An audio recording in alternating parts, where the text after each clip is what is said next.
Hello, everyone, and welcome to the People of Video Online Day 2. It's so good to see everybody enjoying themselves and getting max value out of the conference. If you thought Day 1 was filled with helpful strategy and tips and insights, then you are going to be blown away by Day 2. We have an amazing lineup of speakers out there, and all of those presentations are available now. So get your notebook ready.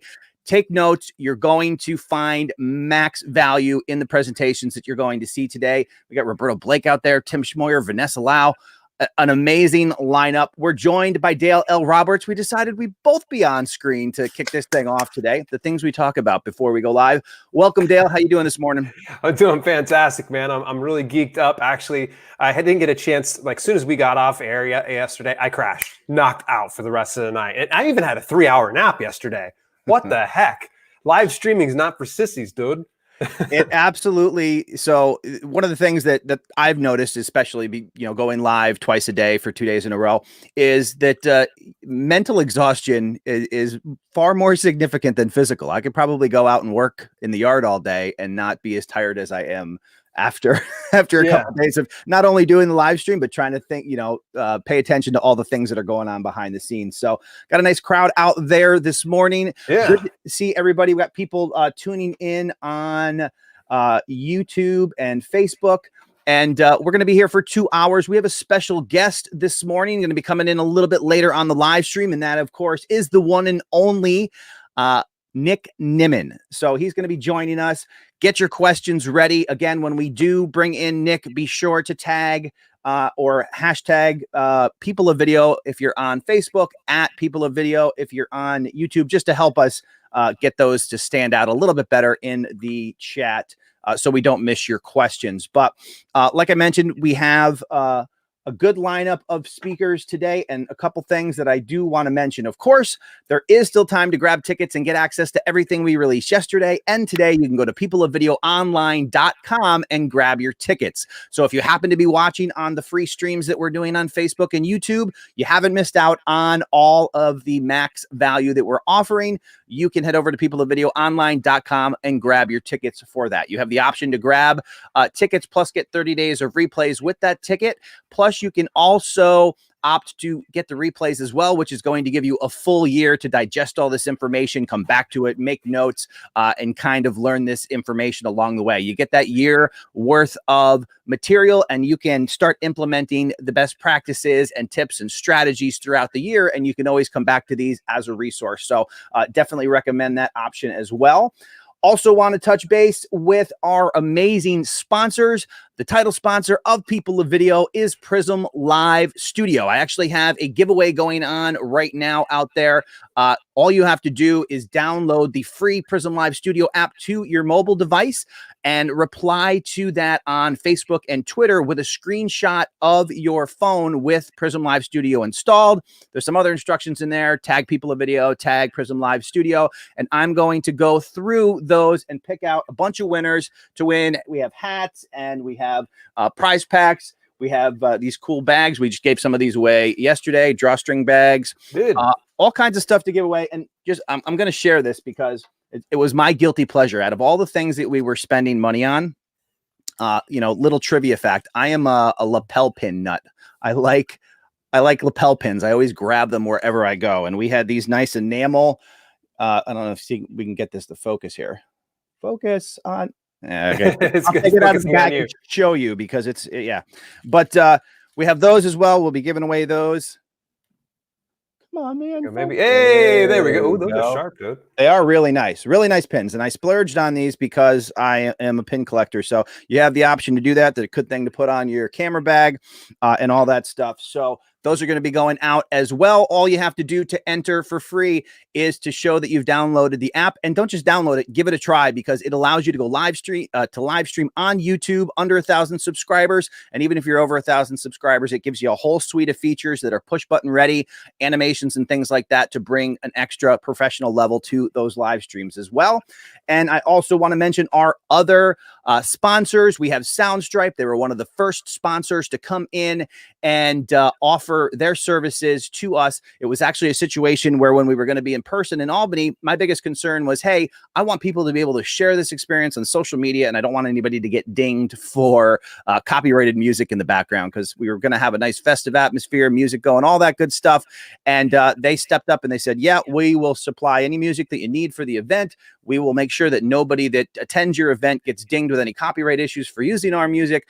And obviously things have changed since then, but Soundstripe is still a big part of People of Video. They are also sponsor of the prize packs that we're going to be sending out as well. So can't say enough good things about Soundstripe and the people at Soundstripe. They have been completely awesome as well. And talking about great people, no greater people than the folks over at TubeBuddy. Phil and crew have always been awesome to the online creator community, and they've been especially awesome to myself. They sponsor Creator Fundamentals, my YouTube channel. They're sponsoring People of Video, and can't say enough things. You need to check out Andrew Can's video, his presentation from yesterday, because they give a link in that video that can get you a really cool deal. I think is it 2 months free of Legend?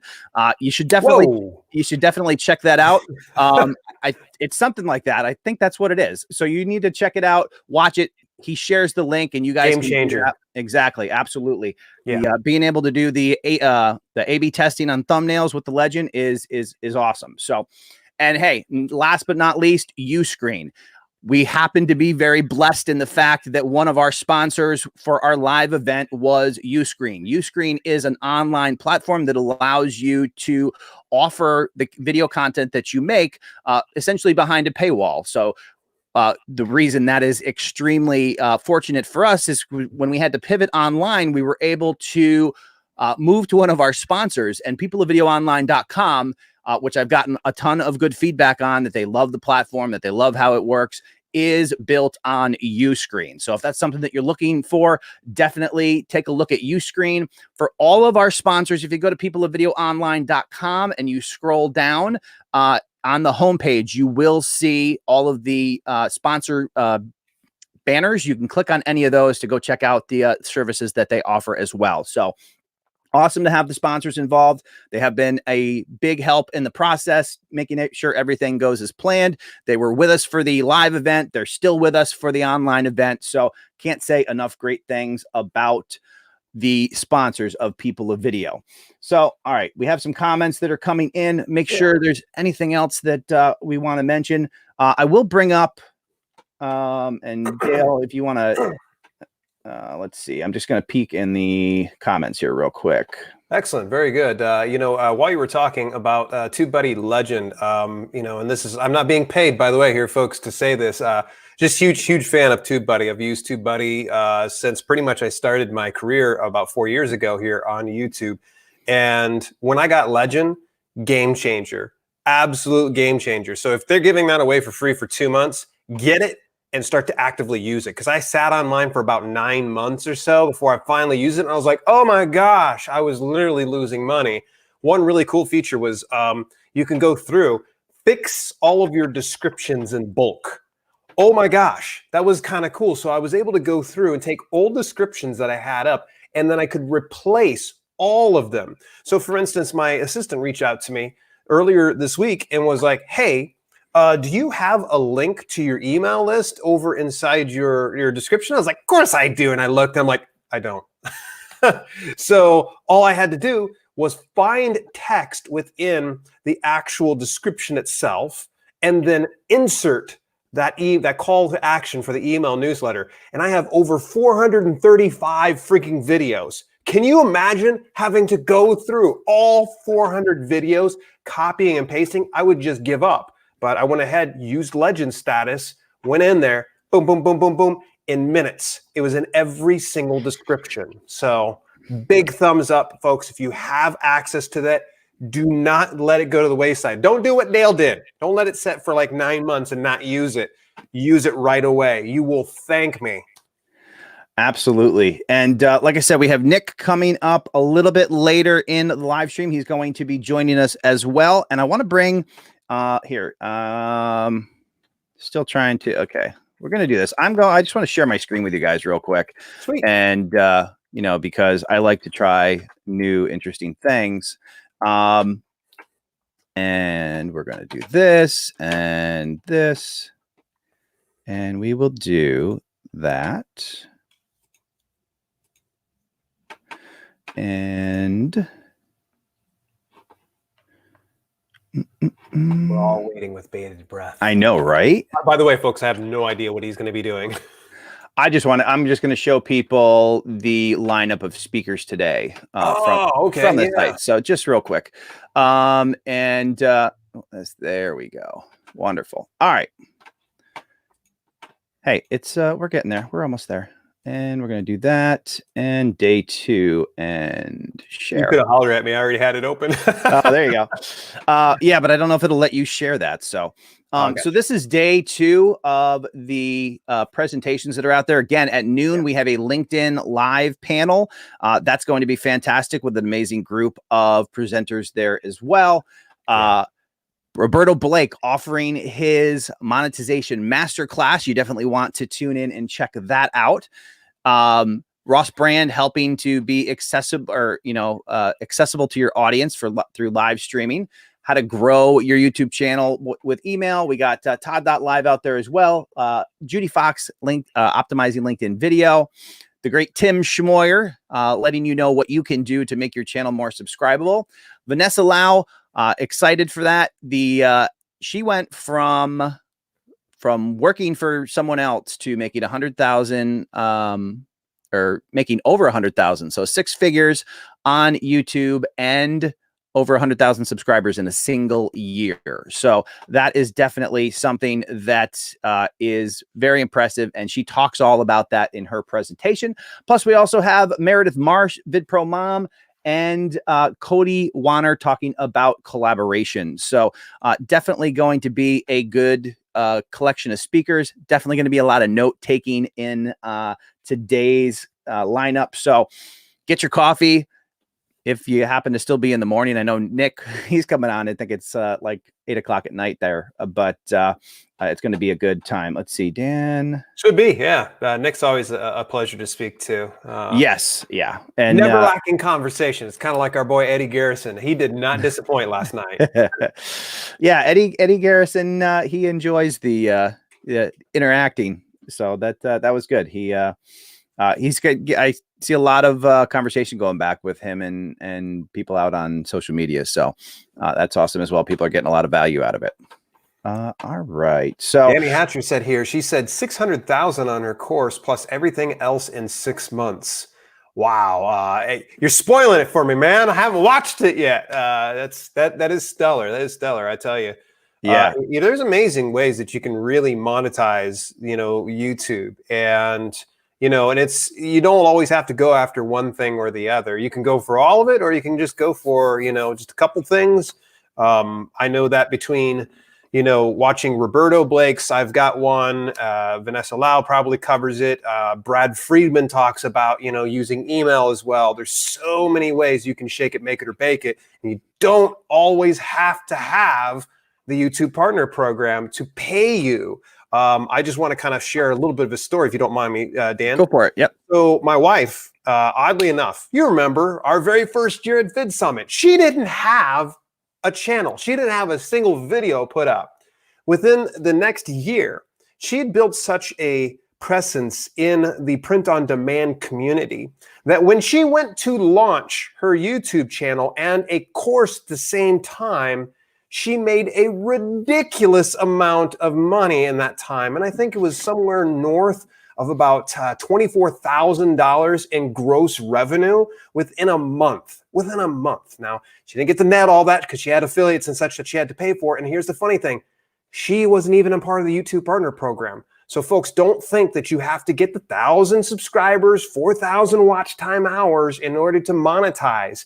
If you're on LinkedIn, you don't need YouTube in order to actually pull in some revenue. It's building community, building presence, getting people to know you, deliver value. And then when you get ready to launch something, you're going to be like my wife, where she just completely smokes everything that I ever did.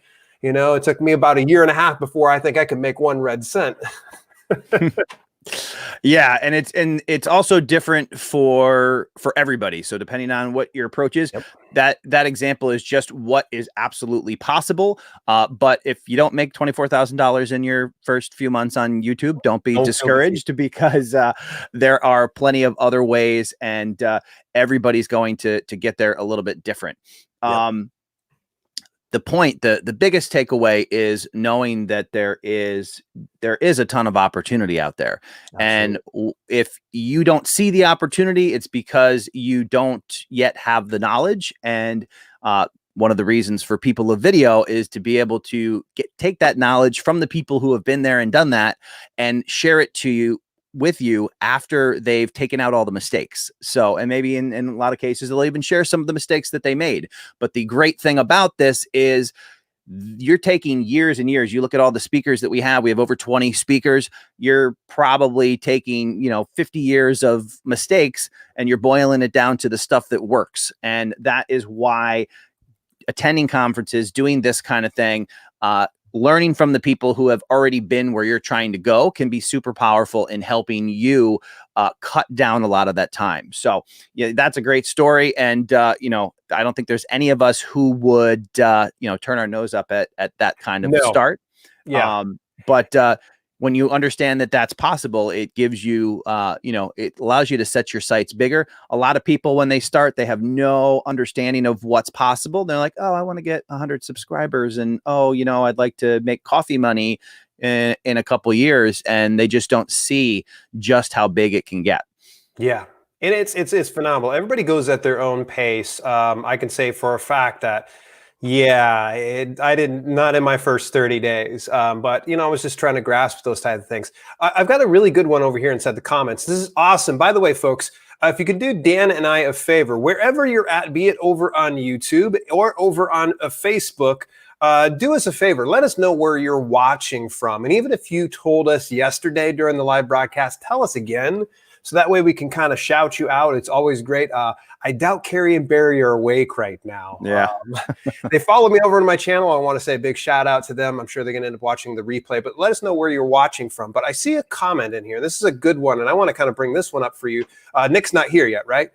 No, not yet. Okay, I don't want to make sure I'm not speaking over Nick time. So take time. Go for it. There was, let's see here. Hang on a second. It was a great one. Okay, the watch hours are killing me. So this one is something Adam's brought up, and this is one I always try to help people out with when it comes to if you're struggling with watch time hours.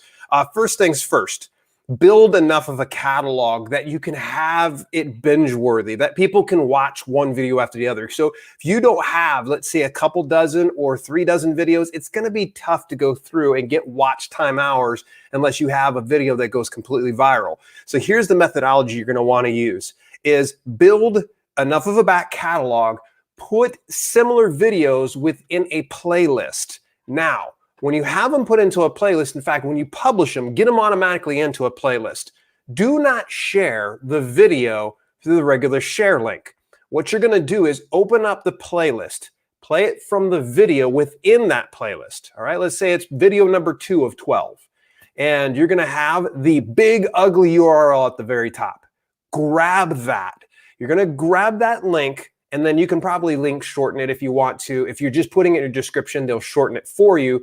Either way, you can put a bit.ly on that. Share that, because what ends up happening is, let's say you share it via Twitter, or you share it via Facebook, or your email newsletter, it's going to direct people into the playlist.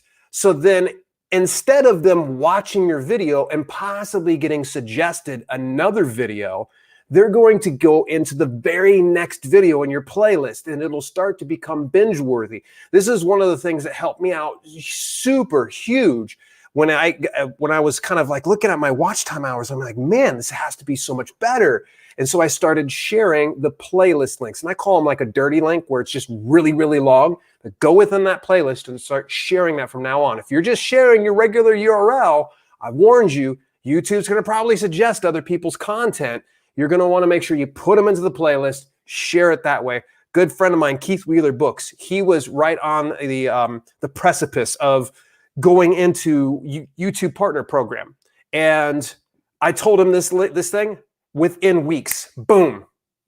pushed right past that 4,000 watch time hours. He's like, oh my gosh, this is brilliant. Why didn't I do this before? And I'm like, if they're already watching your video and they're really enjoying it, chances are very likely they're going to keep watching on your playlist. So I wish I could take credit for this one. This is something I learned, I think, at Vid Summit at one point. Yeah, and that's a really good point, because when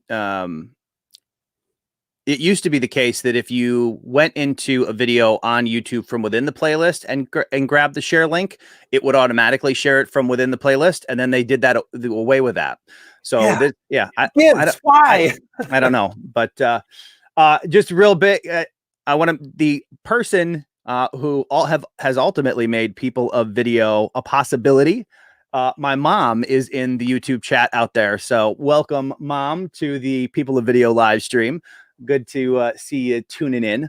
It's bringing the technology to my parents.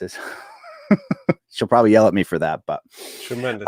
But yeah, that is certainly something that they changed. And for a lot of people who probably were taking advantage of that, they may have thought that there was no longer a way to do that. So yeah, that is a big one. When you share, get people into the habit of binge watching your content through those playlist links for sure. So I see Nick Nimmin in the chat on YouTube saying hi, Mom. Awesome, guys. Yeah, so Nick is going to be joining us a little bit later. Great. And we are on day 2 of People of Video Online.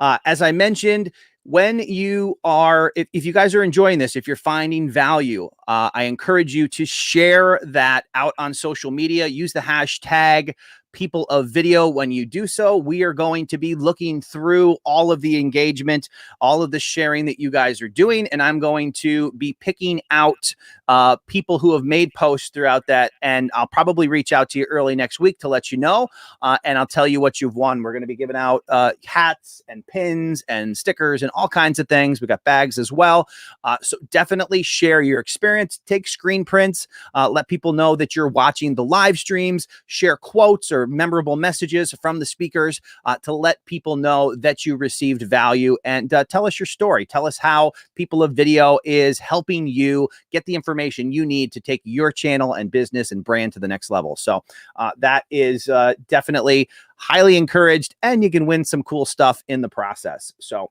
hey Dan, I got a special question for you here. All right. Do you know how to get 7 years of good luck? How is that? You hit the like button on YouTube, huh? Hit that like button. Oh, goodness.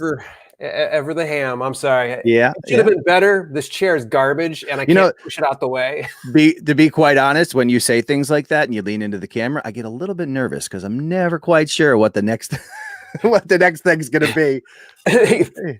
I'll let you know. It'll always be family friendly. I'm not trying to play around here. I think, Dan, you know me too well outside of the land of video, and I might get a little bit cross and a little bit irreverent. Urban Explorer said Daniel Batal did a great presentation. Yes. Definitely check that one out as well. I think his was yesterday, right? His came out yesterday. Yes, his came out yesterday. I caught his ones. It's short but impactful. Yep. And remember, you guys, you have with your ticket to People of Video Online, you have 30 days of access to those videos, and you have the option, if you want to go for a full year, you can grab replays. So definitely some time to take notes and get all of that information in such a way that you can actually implement it. Don't just watch these videos. And a lot of us do that. We watch this content and we go, oh my God, that's amazing. And return to old habits. Yeah, we don't do anything. Somebody mentioned one of the presentations that they watched. They're like, oh my God, I think it was Driving Me Crazy. And he was like, yeah, I watched all this. I knew all this stuff, but I'm not doing any of it. And that's the key. We can always share great information, but if you don't implement it, if you don't take action on it, then you're not going to get the value from it. And that's really the goal of this. It's great that you're watching all the presentations, but we want to see you succeed. There'd be no better feeling for me personally to say, hey, I just hit a major milestone and I did it based on the information that I got at People of Video. So yeah, one thing I would recommend is folks get a notepad or even have notes open up over on your Mac or your PC. Take notes, write down some of the things that you learn as you go along, because it's tough enough to try to commit this to memory. Write it all down.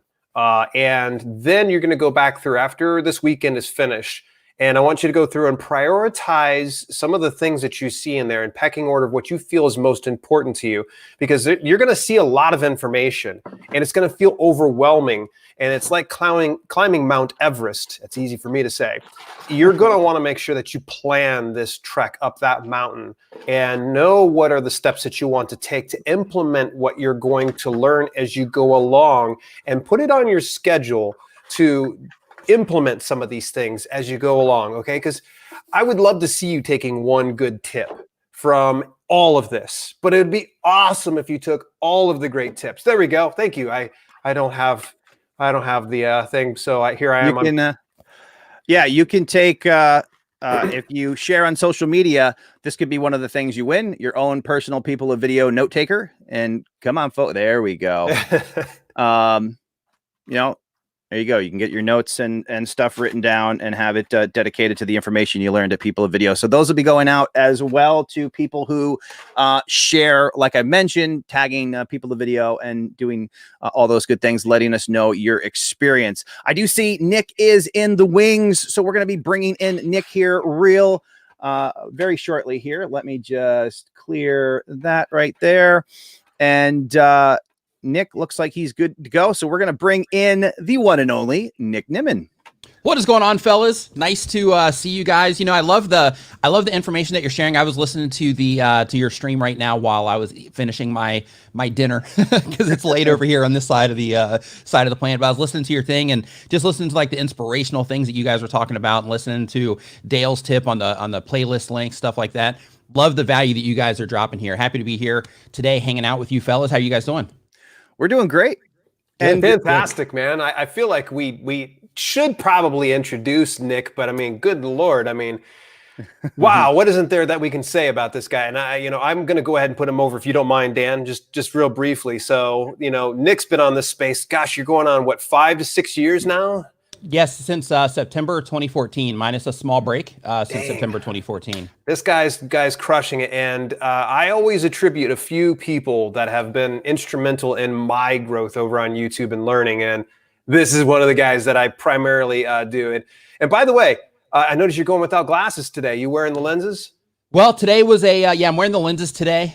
First off, awesome hearing that, Dale. And like when people say that sort of thing, it always feels awesome. But really, like in the reality of all of it, like it's the people that actually take it. It's you that take the information that you hear from me and other people that make similar content. You actually apply it as to what it is that you're doing, and you actually make it happen. Like the people that are participating in the conference, they're in there watching all of these presentations, and they're getting all of this just wealth of knowledge that would take them, like Dan was saying earlier, it would take them years to go through the learning process and figure all this stuff out, by themselves. And they're going through that process right now, and they're putting in that effort of learning, hey, what is it? What do I have to do in order to get all this stuff moving and get my goals to actually come to fruition from, making content and putting it on the internet. So it's actually you that are, what I mean? That's like putting out the videos and grinding it out and sitting there and spending all your time figuring out what keyword you're targeting and, and all of the stuff that goes along with that. So high five and fist bump to you for crushing it, my man. Hey, thank you, man. Yeah, I'll tell you, it's funny. I see sometimes this happens. And by the way, folks, if you're not subscribed to Nick Nimmin over on YouTube, do yourself a favor, go over, subscribe, hit the bell notification, because he's going to give you some Series 411. One of the things I've discovered is sometimes you have hundreds, if not thousands, of viewers that will come in, and I see them kind of say, I've done everything you told me to do, but I'm still not successful. I don't think I ever said that to you. No, absolutely have not. Yeah.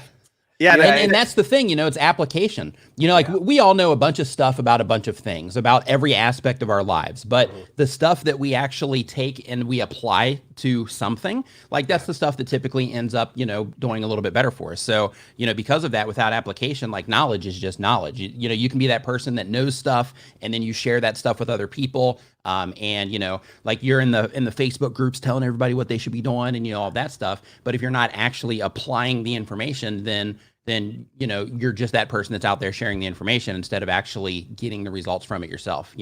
Because it's tough, right? I mean, you guys are doing it. You know what I mean? It's like it's tough. Just week in, week out, just putting out content, interacting with your community, having, the goals and the things that you're actually trying to chase and make happen. And, just grinding it out. It's tough. It's not easy, especially, if you're, somebody that has like a family or that has like a job with what it is that you're doing, or, something like that. Like if you're watching this right now and you're somebody that has a job, you're somebody that has a family, like I understand you got to put in that extra work where, in my case, I had it a little bit easier because I don't have that. I mean, I have a girlfriend and, a social life, but like, I don't have that, where if I have that time to where when I came home and then like I'm sitting there at home to where, then I have that obligation of like a kid coming in and like distracting me from work and things like that. Like I was lucky enough or fortunate enough not to have that. But for all of you out there that are going through that part and matching YouTube with a job and that stuff, it's tough. It's tough, and my hat's off to all of you. But the awesome part about it is I was actually in the kitchen when you guys were saying this, so I don't know the full details, but you guys were talking about having Vanessa on, who basically started a 6-figure business within a year on YouTube as her channel skyrocketed. Like, the amount of opportunity on YouTube is no joke. All you have to do is take it seriously and apply the things that you learn from everything that you're consuming. Just apply the stuff that you learn, because the opportunity, as the guys on the screen will also tell you, it's no joke, the amount of opportunity. And the funny thing is you can even plan for a bunch of stuff. You plan and you plan and you plan. You're like, then next I'm going to do this. Next I'm going to do this. But then you also get all these other awesome opportunities that you didn't even plan for. You didn't even know those were going to be a part of the road that you're walking. Just because you're out there, you're grinding it out, you're putting in that extra effort, you're sacrificing, a handful of extra hours here and there in order to, make it all happen. It's out there. You can get it. Just go claim it. Something I want to ask you, Nick, and it's kind of one of my philosophies, and especially, and I think that you are kind of very representative of this, because I know we've had conversations before in terms of what you were doing. You were doing some client work before YouTube and that sort of thing. Oh, yeah. And one of the things I actually designed Dale's logo. You did? Oh, nice. Yeah. Yeah. Right up Nice. there. Right. Nice. Right. Right behind me. The question that I want to ask you, or ask you to talk about, is the idea that one of the things that I try to do and what I'm planning for in the future is this is your golden opportunity to really make a financial gain and be able to do what you enjoy doing. I always try to focus on the idea that if you're in the process of doing that, if you're going to be building that, then make it the best that it can be. Don't recreate the miserable job that you may have had in the past. Can you talk a little bit about how the work that you were doing in the past may not have been, exactly what you wanted to do with your life, and sort of the things that you have done? Because I know you do meditation in the morning, you live out in Thailand. It just seems like you're surrounding yourself with the best life possible for you, and what that's meant for you, not only from, mental health and all of that, but also, on the business side of things as well. Yeah, absolutely. So in one form or another, I've been self-employed since I've been 19. And I talk about some of this in the presentation as well. But basically, since I've been 19, in one form or another, I've been self-employed. And the only time that's been an exception is if like things just didn't work out and then I had to go get a job for 2 weeks or a month or something, and in order to tide myself over and that sort of thing. But for the most part, self-employed in one way or another since I've been 19. And the thing with that is when like I don't have a college education. I barely got out of high school. And with that, like my mind is more geared towards like the hustle side of business, in terms of like, okay, we just got to go out and make sales happen so that we can get income coming in, so that we can keep doing this, so that we can keep making sales happen. Right. And when you get caught in that cycle, what can happen is you end up doing a lot of things to where you're like, you know what? Sure, it's generating income, but it's not like, I don't feel great about it. I'm not like fulfilled or, whatever. And I understand that, that in Western countries that we do have the advantage of even being able to look at things and be, look at it and say like, I want to be fulfilled, and then be able to actually pursue being fulfilled as a thing. But when I was going through that process of just finding different things that I could start and different things that I could do, I started and stopped a lot of things. Some things did well, some things I failed at miserably. But the thing that originally got me onto YouTube is my brother and I we had a design service. That's actually what made it possible for me to come over to Thailand, is his mentorship. But basically, we had a design service / media company, whatever.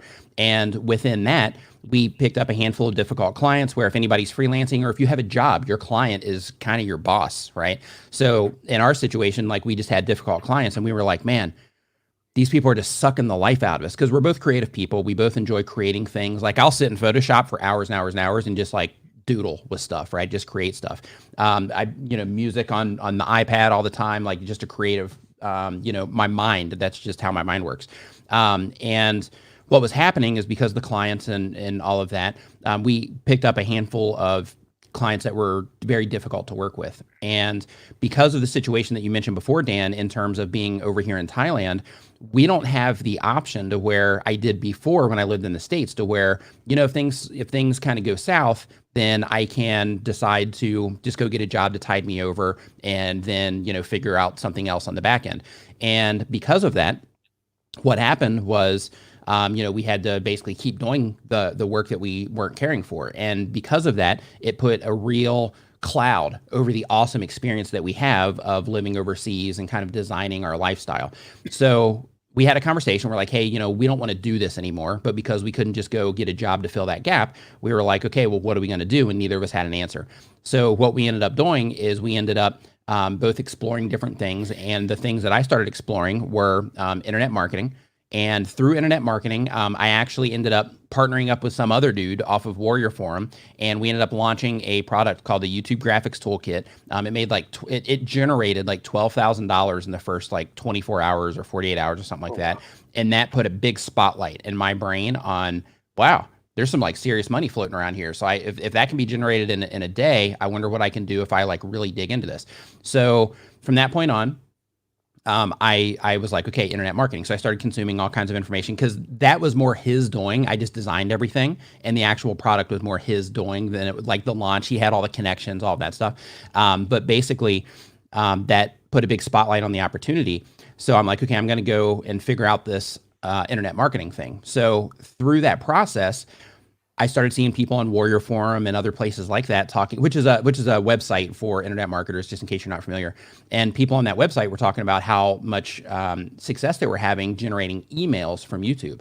So I was like, okay, let's just see if I can generate some emails over here. That was the only plan that I had. I didn't have a plan of, well, I'm going to do this, and then I'm going to do this, and then I'm going to do this, and then I'm going to turn it into this. And I didn't have that plan. So basically my only plan at that time was just to generate emails. And I did, right? I started generating emails right away. So that was a win.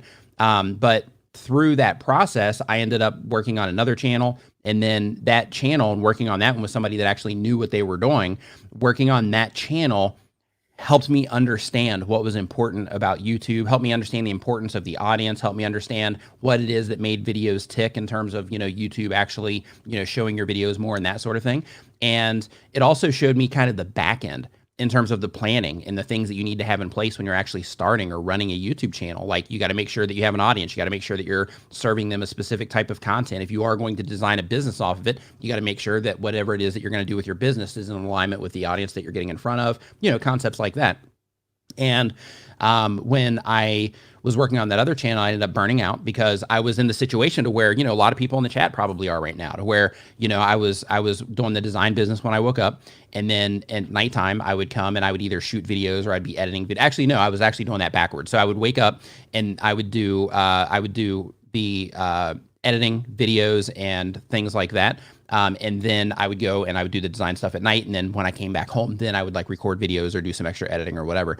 But basically I did that for 9 months straight, to where I literally, no social life, no interaction with hardly anybody. I was just grinding it out because I wanted it to happen so bad. And I realized the opportunity that I was presented. So because of that, I ended up completely burning out, unfortunately. And I couldn't handle the workload.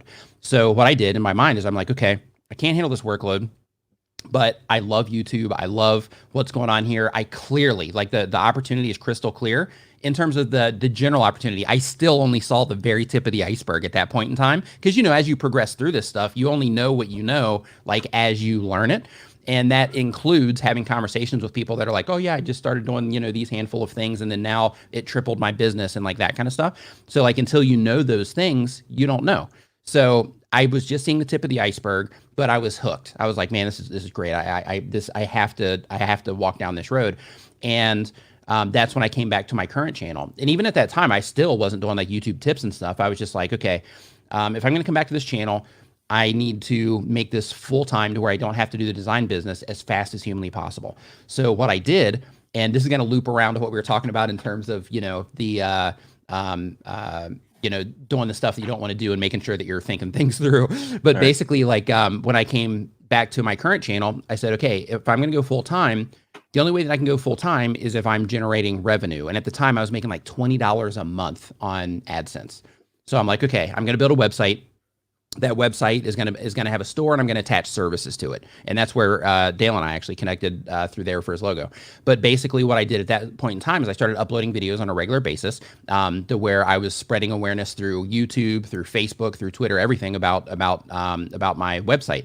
So that quickly got it to a point to where I was able to stop doing my normal design stuff and focus everything around YouTube. But unfortunately, in that situation, what ended up happening was I basically just exchanged one group of customers for another group of customers. And I ended up right in the same exact situation to where I'm like, okay, well, how did this happen? Right. My plan was to, do something else, but now I'm right back in the same boat. So in that situation, what I ended up doing is then I added like a membership area, and I started going a lot more aggressively on affiliate things and that sort of thing, in order to move myself out of the design situation. And through that, of course, I've added additional services with consulting and things like that. And that was a great bridge for a while as well, because consulting is, as you guys both know, it can be, really lucrative. Mm-hmm. And so that was a great thing to kind of also help propel things forward. However, just recently I graduated my last client. Well, I won't call my last client, but I graduated them so I could focus more on what it is that I'm doing for, I've got like a bunch of different products in the pipeline that I'm like wanting to get out there. And in order for that to happen, I have to dedicate 100% of what it is that I'm doing to what it is that I'm doing, so I can get these things done. And then I can start going back and offering services and things like that if I want to, but I need to focus solely on adding value through the things that I know how to do and the assets that I can create for the community, instead of spending tons of time working on everything for everyone else. So to bring all of that back around, if I had it to do over and I knew what I know now, what I would do is I would start with that very first thing when I first came back to the channel. Once I had a little bit more insight, I would start with that first thing of, if I'm starting a YouTube channel, what is the goal of this YouTube channel? What is it that I'm actually trying to do with all of this effort and time that I'm putting into uploading content to YouTube? Because you can upload stuff just because you're passionate about it. You can make videos just because you love making videos. You can, do that whole thing because you love it. But if you love it, you probably want to do it a lot.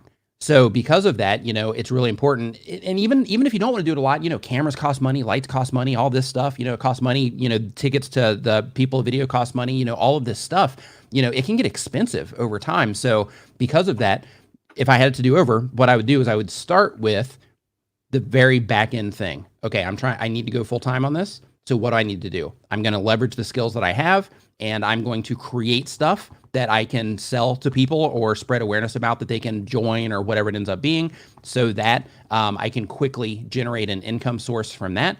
And then that would be the actual business that I would start around my YouTube channel.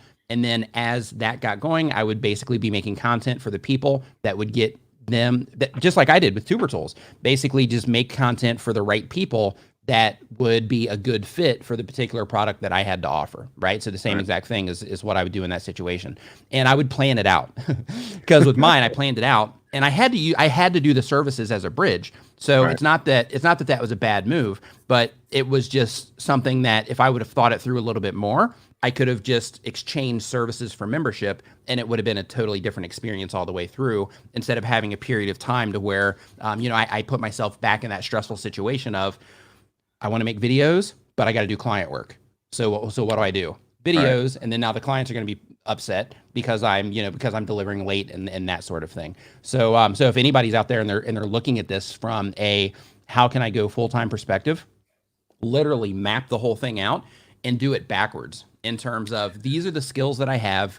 with the skills that I have, or the money to spend, whichever, with the skills that I have or the money that I have to invest, these are the types of things that I can make or bring attention to. Even if you don't have anything, you don't have any money to invest, you can still do it on the affiliate side, to where you find the right products that you can bring attention to, that you can continually just bring awareness to with your audience, and that would be your product of sorts.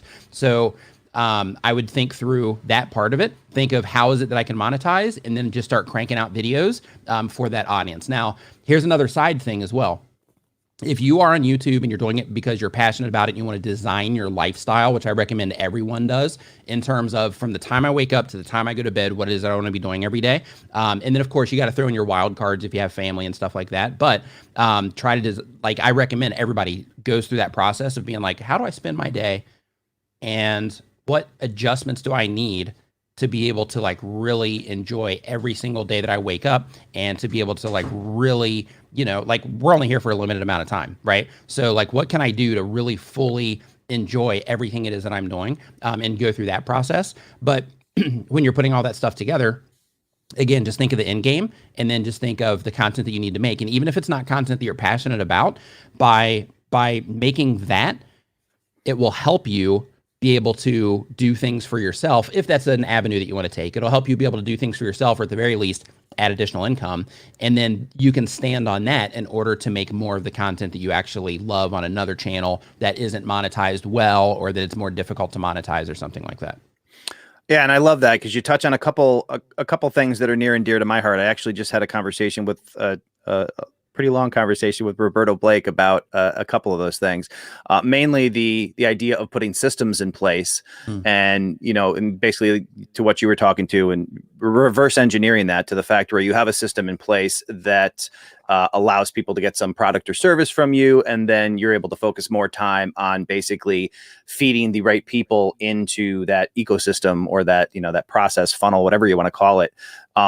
Because then it's already there. It's already doing all of the automation, the money-making side of things, and you can just concentrate on your content. And then on the other side, you touched on it too. And, I can certainly see it in the way that you do things is, have that, don't just have a money goal in mind, have that perfect life in mind, and make sure that's part of the process in determining how you get to where you want to go. And again, like you said, sometimes you have to make, concessions, because there are priorities. Sure. Myself, I have a wife and kids and a house and all that other stuff. So that all has to come into play. But I think everybody should be focused on not only how much money you make, but also how your life is going to be after you start making that money, because you don't just want to go down the path. And we lost Nick's feed. We'll try to get him back here in just a minute, but which is we should be able to get him back. But that really needs to be part of your end game, because a lot of people, and I see it, they find ways to make money, but then they're not happy. So you really want the money does not provide you happiness. It affords you extra freedoms. This is something that my wife and I have learned for so long. And the more success that the two of us have, built up over the past few years, the more we start to realize it's like, look, yeah, money's great. It's awesome. But remember that happiness is a mindset, and it's an attitude. And if you're thinking that by becoming a viral superstar, it's going to make you happy, you got another thing coming. You need to be happy right now. And as you start to acquire some success, that's just going to afford you more freedoms. And so, yeah, this is fantastic. Nothing like live, baby. Nothing like live. We get a little bit of a blip. I was getting ready to ask Nick another question, but unfortunately, it looks like we've lost. Yeah, he came back for a moment, and then it went out again. So I just sent him a message. We'll try to get his feedback up on here. But yeah, he's dropping some serious 411, man. I mean, yeah, and that he is such a great example of not only the realities, but how you can have that end goal in mind, have the idea, understand that no matter what it is that you want to do, it is the real world. There is definitely a money aspect, but there are so many different ways you can approach making money. Like he said, consulting is a great way. If you know something that somebody else doesn't know, you have the opportunity to share your time in exchange for money, to give them the knowledge that they want in a shorter period of time. They can go out to YouTube and search for it for free. Mm-hmm. What you're offering them is time. You're saying, hey, this is going to take you 10 hours to learn. I can teach it to you in an hour.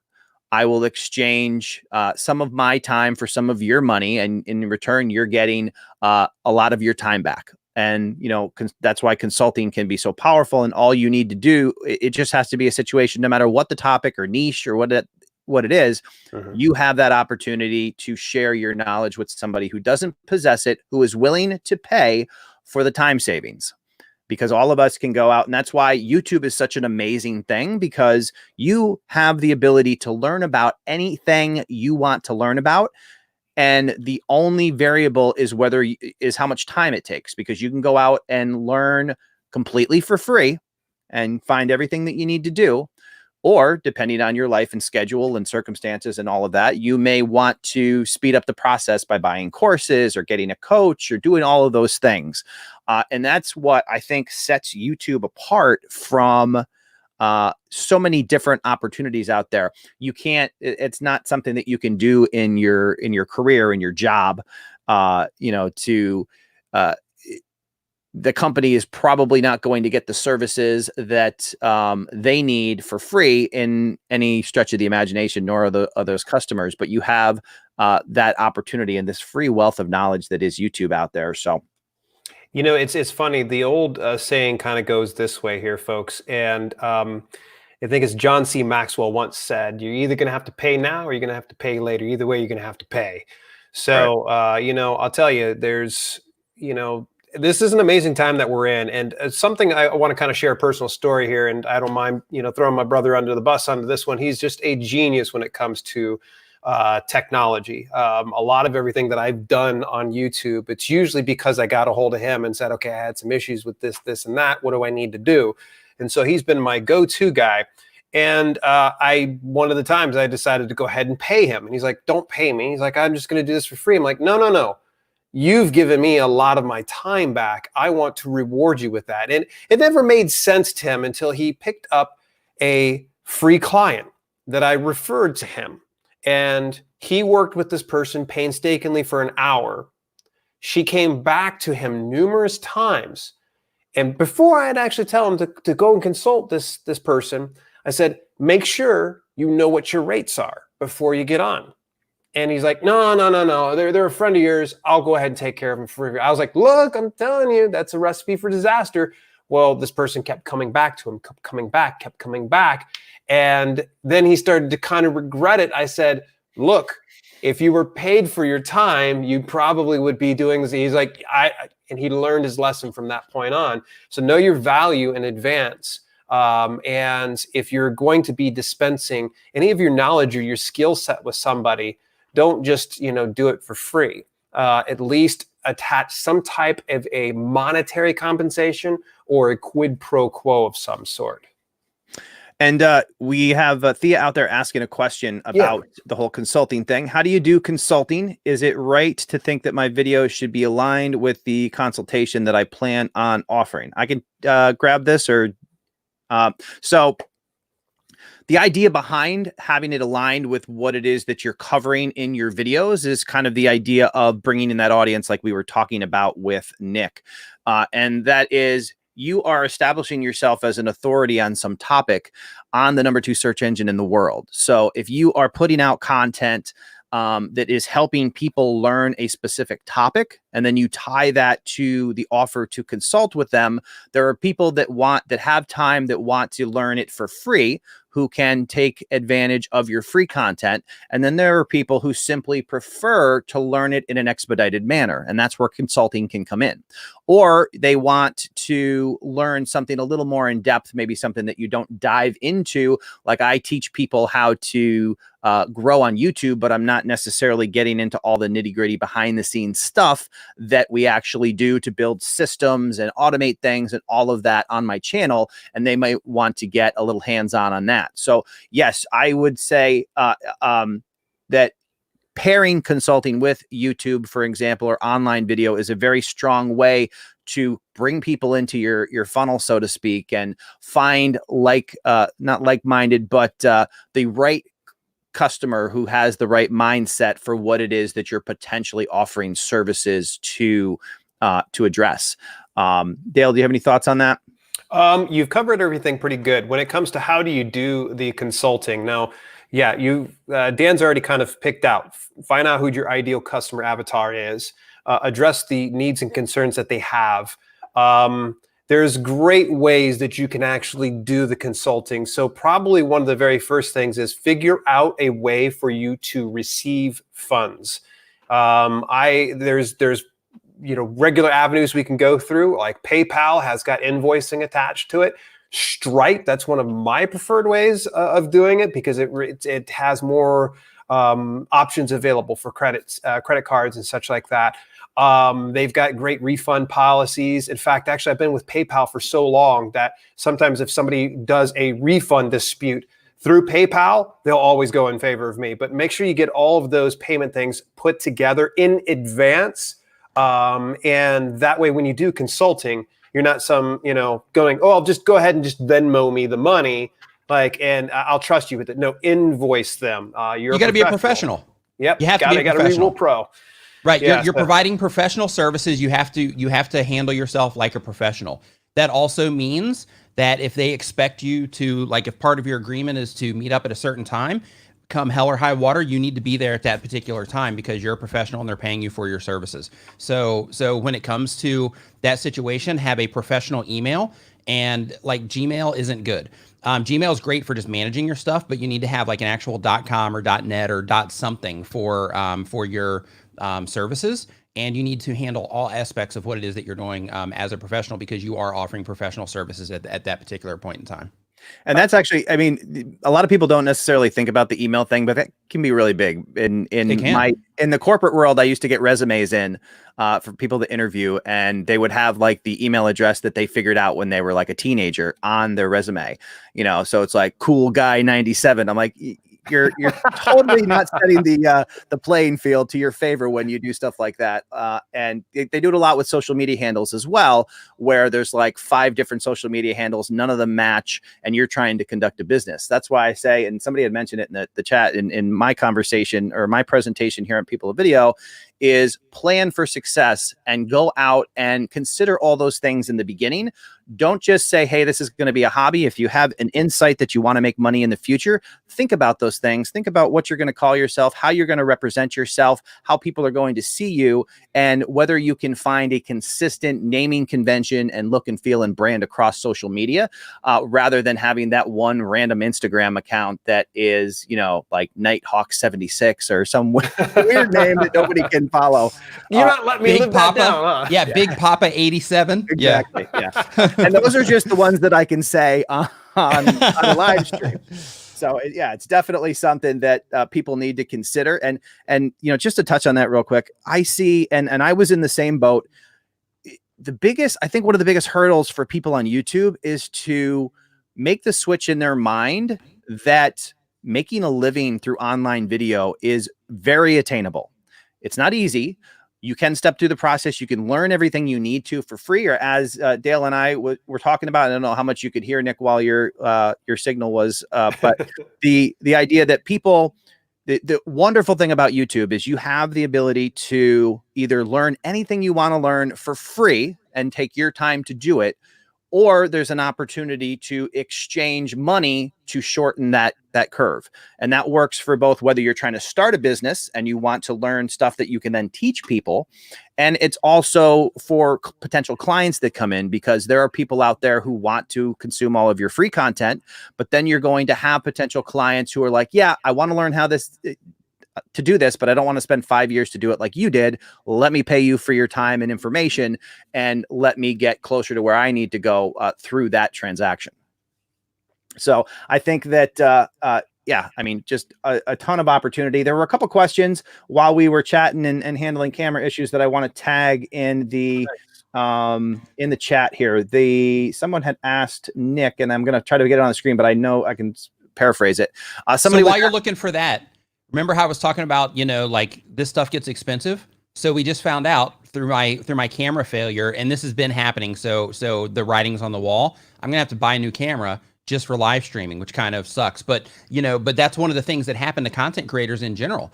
It's like you're set up, you set up to make a video, you're moving things around your tripod, it falls over, you break your camera. Uh-oh, there goes that. So if you monetize in some way, or you find some way to start generating some income from what it is that you're doing, then you are putting money aside for things like that as well. So that when they happen, it's just like, okay, well, just go to the camera store and pick up another one. Right. Yeah. And that's luckily I haven't knocked my camera over yet, but I've broken a few things. One of these days, my dogs are going to knock over my camera, and that's going to be a sad day. But I found the questions from Danny Hatcher. How big is Nick Nimmin's team now? Editor, assistant, et cetera, et cetera. Right now, I have four dedicated people, and then I also use occasional freelance people as well. So 4 people plus myself. And out of those 4, 1 is full time. And everybody else is part-time. Awesome. Now, do you have any, and that's a good question. When somebody gets to the point of where they're considering of bringing in more help, do you have any experiences or feedback or advice on how to start that process? Absolutely. First, if you are going to bring in any help of any kind, first make sure that you have the budget for it.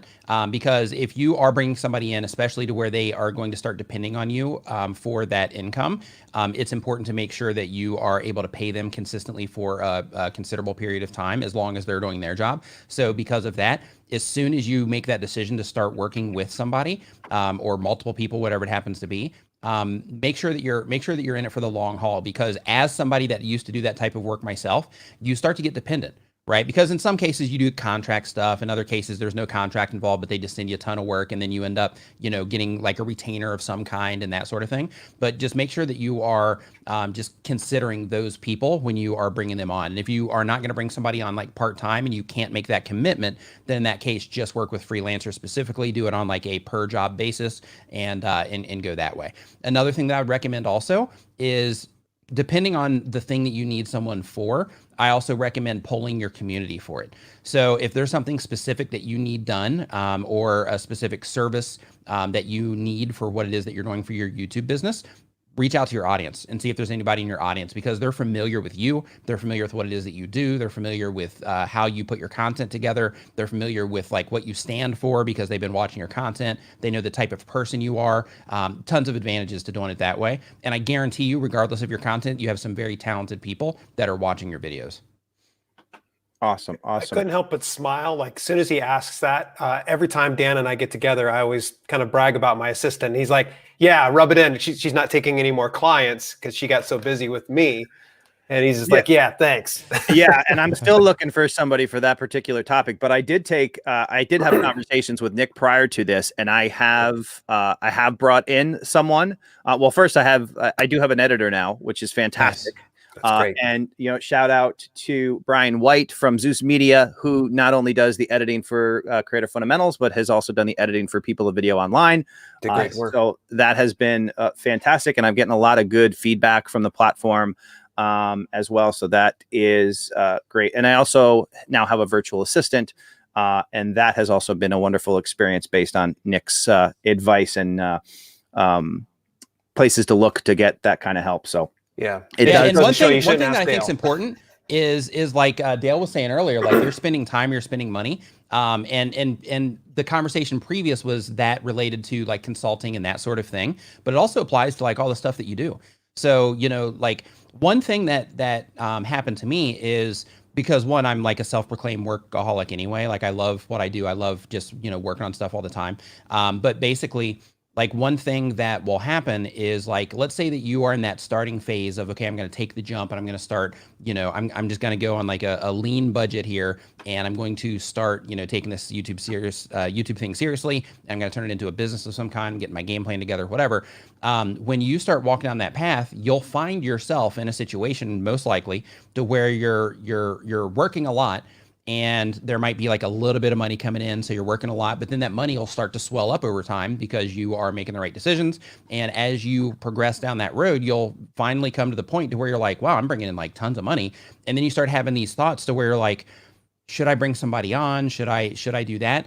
And for a long time, you probably still won't. But then what will happen is you'll start thinking about things like, okay, well, there's enough to where I could share some of it and get back some of the time that I have, to where instead of sitting in front of the computer editing for hours, I can play Fortnite, or I can work on another aspect of my business, or I can hang out with my family, or I can hang out with my significant other, or whatever it happens to be. So, like being able to look at yourself and what it is that you need and where it is that you're happy, so that you can make sure that you are prepared to take that leap in terms of exchanging, your money for getting some of your time back. Is a really good move, and it's something that once you get to that point, if you're not there already, once you get to that point, it's definitely something to consider, because it is awesome being able to work on additional things while knowing that other things are being taken care of. Yeah, for sure. And I think that is something that is really important as well, that YouTube is not just in its own little bubble. You do have your real life and everything. And, making sure that all of that is one big solid plan, so you don't get too tunnel vision and just trying to build your YouTube channel.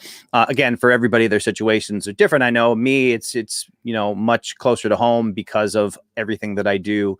I still do YouTube as a side thing, or in addition to my career and all of the wonderful things that have gone on here in recent times. But we have a great crowd out there. Got people asking a lot of good questions. Remember, if you have a question that you want to ask Nick or Dale or I, you can tag at People of Video on YouTube, and also hashtag on Facebook. On Facebook, that other one, the one that starts with an F, something there. Okay. Yeah, I want to grab one question here, and this is a good one, because I definitely want to get Nick while he's here on this one. Good news, I finally got a freaking video editor. Big shout out to my boy Dan Norton. Since we're giving shout outs, I want to shout out Vigard also. Yeah. All right. Yeah. Go ahead. Yeah. And just side note before you start, Dale, I tried to get in on Vigard.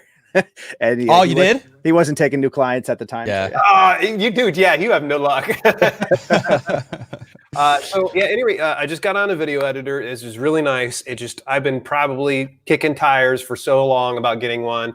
Oh my gosh, all the time I've gotten back, like, it's amazing. But the thing is not everybody's in that position that I'm in, that I can financially afford a video editor. So Career Steer asked, what do you think about hiring outside editing services and et cetera? And I'm going to add on to that. When is it a good time for me to hire a video editor? Yeah, if that one's a question for me, I'll gladly take that one. So when it comes to hiring somebody to do anything, I think it's just important to really understand why it is that you are hiring that person, because, like, if you're doing it for the sake of like a lifestyle choice, like, hey, I want to hire somebody so that I don't have to do that, so that I can spend that time just like hanging out on my sofa looking at my phone, which is fine if that's your choice, no problem there. But it's also to where, like, you got to know why it is that you want to hire that person, and then you also have to be able to financially do it. And you also, in my opinion, if possible, when it comes to YouTube and specifically video editing, you should know how to do it at least as good as you're going to expect someone else to do it, so that you can know how long things take, so that you can know, like, what you can actually expect from other people and things like that. Because of course you always want people that are better than you, but you need to at least have your editing and your audio processing, all the stuff that you're going to have someone else do, to a point to where you have a standard.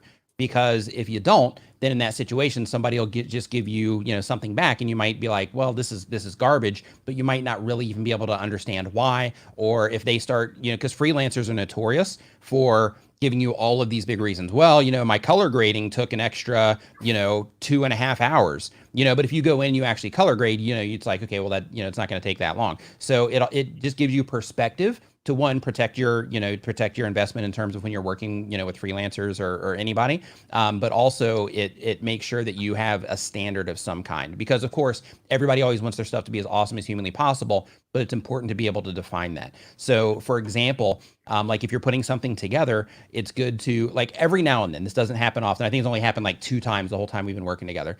But basically, like, if I have a sequence that I do, this typically happens when I'm traveling. If I have a sequence that I do, and like I record it a certain way, and I'm like, okay, this is how I would like him to put it together. I'll do a quick rough cut, so that I can, I put it together as a quick rough cut, and then I send that. And I'm like, yeah, this is kind of the idea that I had in mind. So do your thing, but this is kind of, the order that I want these clips in and that sort of thing. And being able to just put it together and whip it all together real quick, send it over to him so he has an idea of what to do, helps what he does give me a better video back, right? So just knowing how to do the stuff is definitely advantageous, but really just balance it out and on the things you like too. Like for me, I love editing. It was for me, it was really, really hard to let editing go. And before Vigard, I worked with a few other people and they did okay. But Vigard just nailed it. Like he knows my style. He's an excellent editor anyway. He's good at color grading. He's good at like timing. Like the whole time we've been working together, I've only had to make like a couple of corrections on all the videos that he's done just because he's that good. So, you definitely want to also go through that and make sure that you're finding somebody that's good first, because if you have to go through the process, and I went through this with designers too for my website, but like if you have to constantly go through the process of managing someone to the point of almost spending the same amount of time with them getting things corrected that you would spend just doing it yourself, it doesn't make any sense to hire somebody, right? So you want to make sure that the person that you're working with is competent. And I know that it's really easy, or not easy, but it's actually advised in a lot of places to go, hey, I'm going straight to these countries, or I'm going straight for, the person that's going to charge me the least. But that's not always the best decision. It can be, but in a lot of cases, you end up paying for quality also. So just keep those things in mind.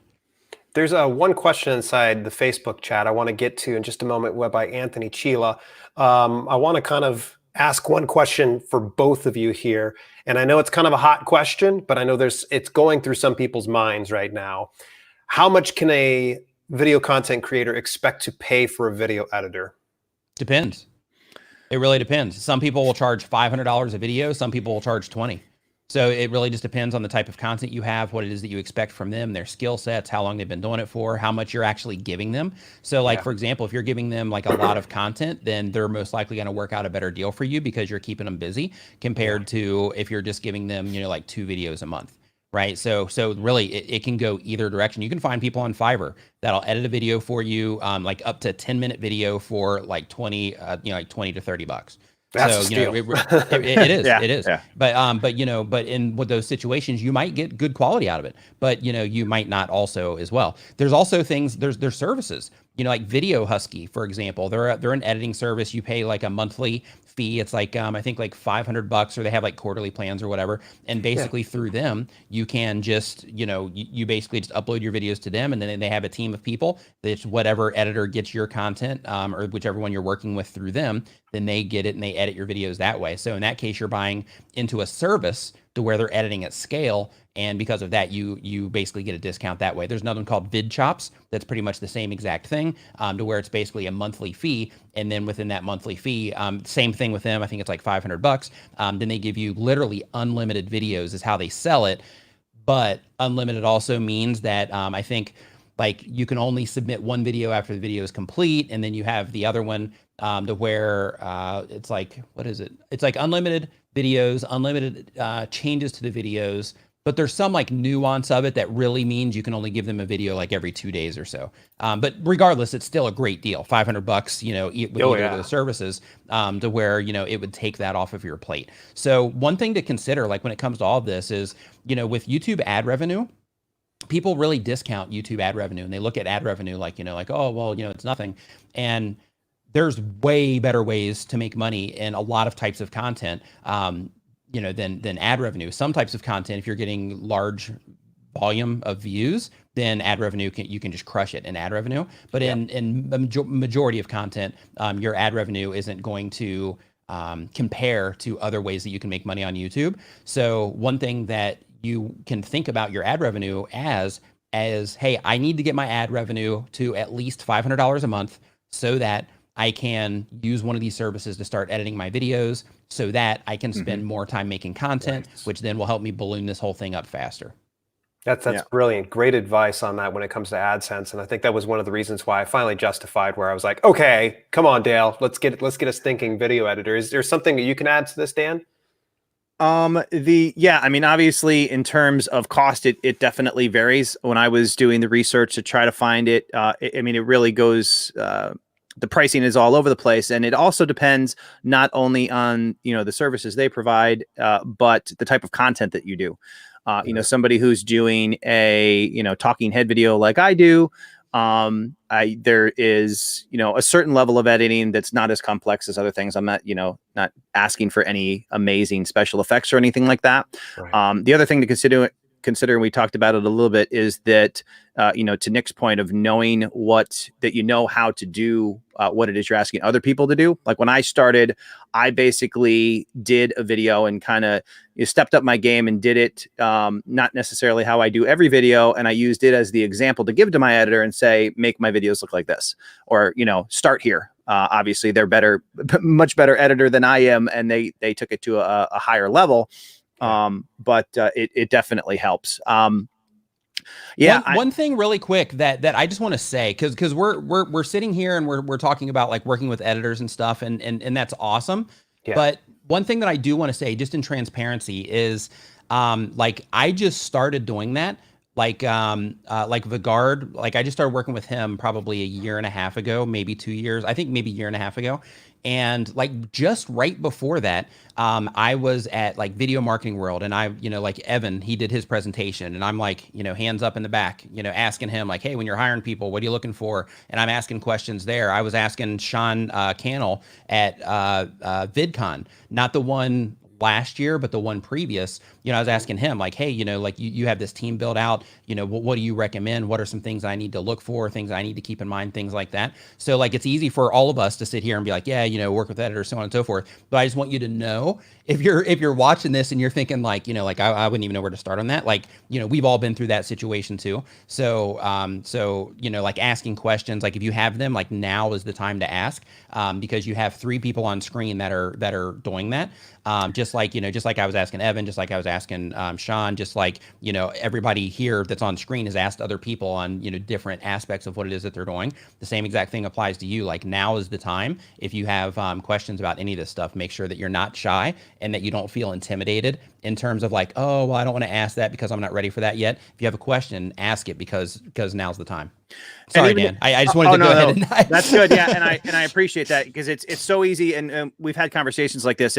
You kind of get geeked out and you start talking shop and those kind of things. It's also important to realize that there are people who are attending People of Video who are just getting started, have never made a video. The one thing that I will say, I mean, I'm blessed to be able to be at a point where I can get an editor, but I will also say that I made my first 100 videos on my iPhone. I edited them in iMovie, all completely free. I was my editor. And that is, your goal should not be, hey, I want to start YouTube so I can go hire an editor. It's nice when you get to that point, but the point is that there are completely free solutions. You don't need anything else. You don't need other people. You don't need other equipment other than what you have. If you have a phone in your pocket, you can absolutely start making videos today. Edits don't have to be, super complex. When you're first getting started, you can do very little editing and just get into the process of uploading videos and learn how the mechanics of that work, along with learning how to make small improvements over time in the content itself. So any questions, definitely ask. The wealth of knowledge on the screen. We're happy or, lucky enough to have Nick with us and Dale. So definitely share your questions at People of Video on YouTube. And I don't know why I always have so much trouble remembering Facebook, but Facebook, yes. I got one thing I want to tack on to the very end of this here, and this is for a lot of the newbies out there that might feel a little bit overwhelmed. About a year ago, I was working with a coaching client. He had already established his self-publishing business and was doing quite well. But when I went to look at his checks and balances, I discovered that he wasn't paying himself. He was taking all of his earnings that he was getting to hiring out people because he believed that by watching people on videos, well, X, Y, and Z said they're hiring out. So that seems like what I should be doing. And I said, well, what are you doing this for? Are you doing this to employ other people? Or are you going to do this to at least take care of yourself? And he's like, well, I just figure I'd pay myself later. Folks, make sure that you're rewarding yourself first. Pay yourself first before you start looking at other people and hiring out. Just because you saw somebody else say they've got a video editor or they've done a graphic designer that's going to be doing all their stuff for the next 6 months or something like that, that may not be the right fit for you. I think probably one of the best things that Dan says here is, it doesn't need to be sexy, doesn't need to be perfect. You can take an iPhone, you can take iMovie, shoot it. You can take Android, you can use Windows Movie Maker. You can go ahead and make it happen. And I'm laughing because, you know, that's what I started on, was Windows Movie Maker. And it doesn't need to be perfect. So don't think by hearing this conversation of video editors, you have to do that you have to have a virtual assistant to make it happen. No, all you have to do is take the very first step forward and then keep stepping forward until you do that. And make sure you're paying yourself first before you start hiring out, because you're not paying somebody else's bills through this passion project that you're trying to do. So I just wanted to warn everybody, because it was trappings that I fell into when I got into self-publishing. Was I was hiring out a bunch of VAs because I saw these people on YouTube that say you have to have VAs so you can get book reviews, so you can, you know, do some marketing and promotion, so you can do that. No, what you need to do is learn the process first yourself and learn it. It's gonna be a grind. It's not gonna be easy. Pay yourself in the process. That's the least you can do. All right. So Anthony actually had a question back about 15 minutes ago. Story Greenlight in the house. Hey, what's going on, Jeff? Yeah, I seen Jeff pop in there. All right. So Anthony Chila says, I'm thinking of changing my Facebook Lives I do on Monday nights to my YouTube channel. Do you think this would work, as I have 1,200 members in the Facebook group, but I only have 21 on YouTube? I want to hear from both Nick and Dan first. In my opinion, I think like if you already have a group and people are responding to it on Facebook, there's not a real reason to actually move it over to YouTube, unless the type of live stream that you're doing is something that you are packaging well for the replay to where it would be experienced kind of like video content. Then if you already have an audience that's there and they are participating in and they are enjoying the content on Facebook, then there's not really a reason to do it on YouTube. And as somebody that's like an advocate, you know, on how awesome YouTube is, probably sounds funny for me to say that, but really, like if your people are there and they're already participating in what's going on over there, then unless you're trying to build your YouTube channel as a completely different asset, like I wouldn't go to YouTube. Me personally, I wouldn't go to YouTube and say, okay, I'm just going to do live streaming content over on YouTube. Especially like if you're just getting started. And the reason for that is because, especially if you're getting started, the type of live stream that is going to be required in order for it to be experienced like video content, it's like there's a lot involved in that, in terms of just equipment and things like that, in terms of the presenter being able to, you know, hold the stream together and actually being able to pretty much one take and the entire content of like a long video. Like there's a lot that goes into it.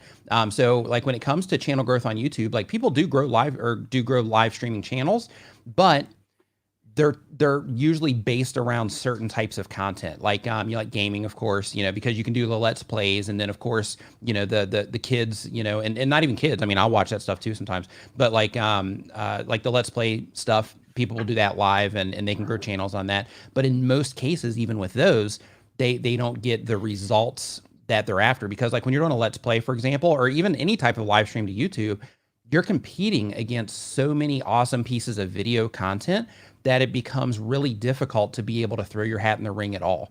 Because like the things that make YouTube tick are how people respond to your content. Like you might be able to get them to click, but then once they actually come in and they start consuming that live stream that you have on the replay, then you find yourself in a situation because you're competing against how much watch time per impression is being generated against all of these other pieces of awesome video content with a live stream that's like kind of loose and depending on what it is you're going through a live stream, it might not even have a lot of structure to it. So yeah, I personally would put YouTube specific content on YouTube instead of looking at YouTube as, hey, I'm just going to just start live streaming over there, because I think that you might, I mean, I'm not going to say that you can't, because it's really going to come down to how you're packaging everything and how you're putting it all together. If you're really good at live streaming and you can put an awesome live stream together, then try it and see how people respond to it, because the data is going to let you know how people respond, and then you can adjust from there. So give it a shot.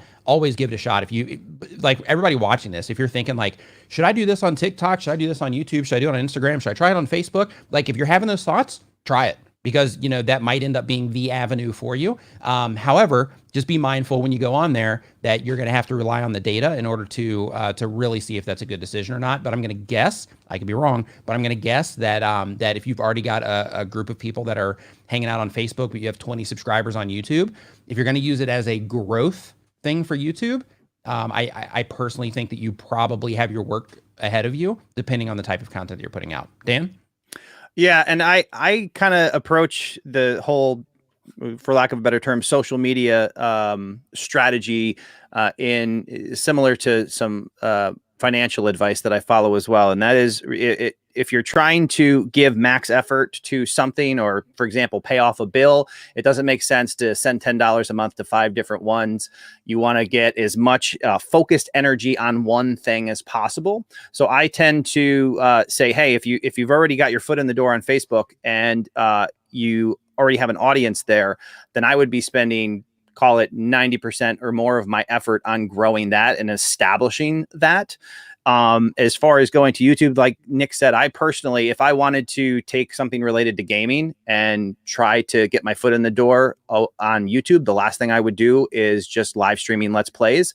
I would be looking at the games that are popular and making how-to videos that people can find and learn how to play the game, be of value to people. Because if you're simply just clicking record every time you go live, you're not really adding a ton of value, or you're not differentiating yourself from the million other people that are doing it. So if you've already established some kind of following, whether it be a group or, followers on Facebook, I would double down on that and try to get that audience grown to a significant size. And if you want to mix in other things aside from that, I think I would still use the majority of my time to grow the part that you already have a following in.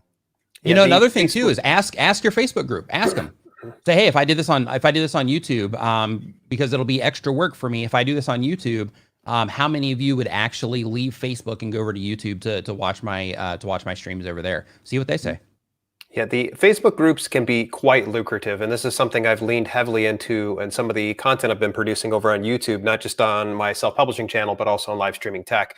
I've seen great rewards to there. I've got a group of 4,000 active members, and I've been able to monetize that. Oh, look at that. Hey, it's my brother's book. Look, we got matching books. And here's something I'm going to recommend to you here. And I think it was Anthony, was it? My apologies. I already went past this here. But either way, what I would recommend is this. If you're going to do your Facebook group, try to get it active as possible, because the Facebook algorithm feeds off of engagement and activity. So one of the things you're going to want to make sure that you do before you go live is get that group popping. And when I mean get it popping, try to focus on doing daily post contents inside your Facebook group, and it doesn't have to be video. Get it to where it's engaging. So for instance, I put in something that's called Thursday Thoughts, and I'll put something that's thought-provoking, and we'll get it to where people answer. Try to engage with those people, whether you're reacting to them or commenting back on them.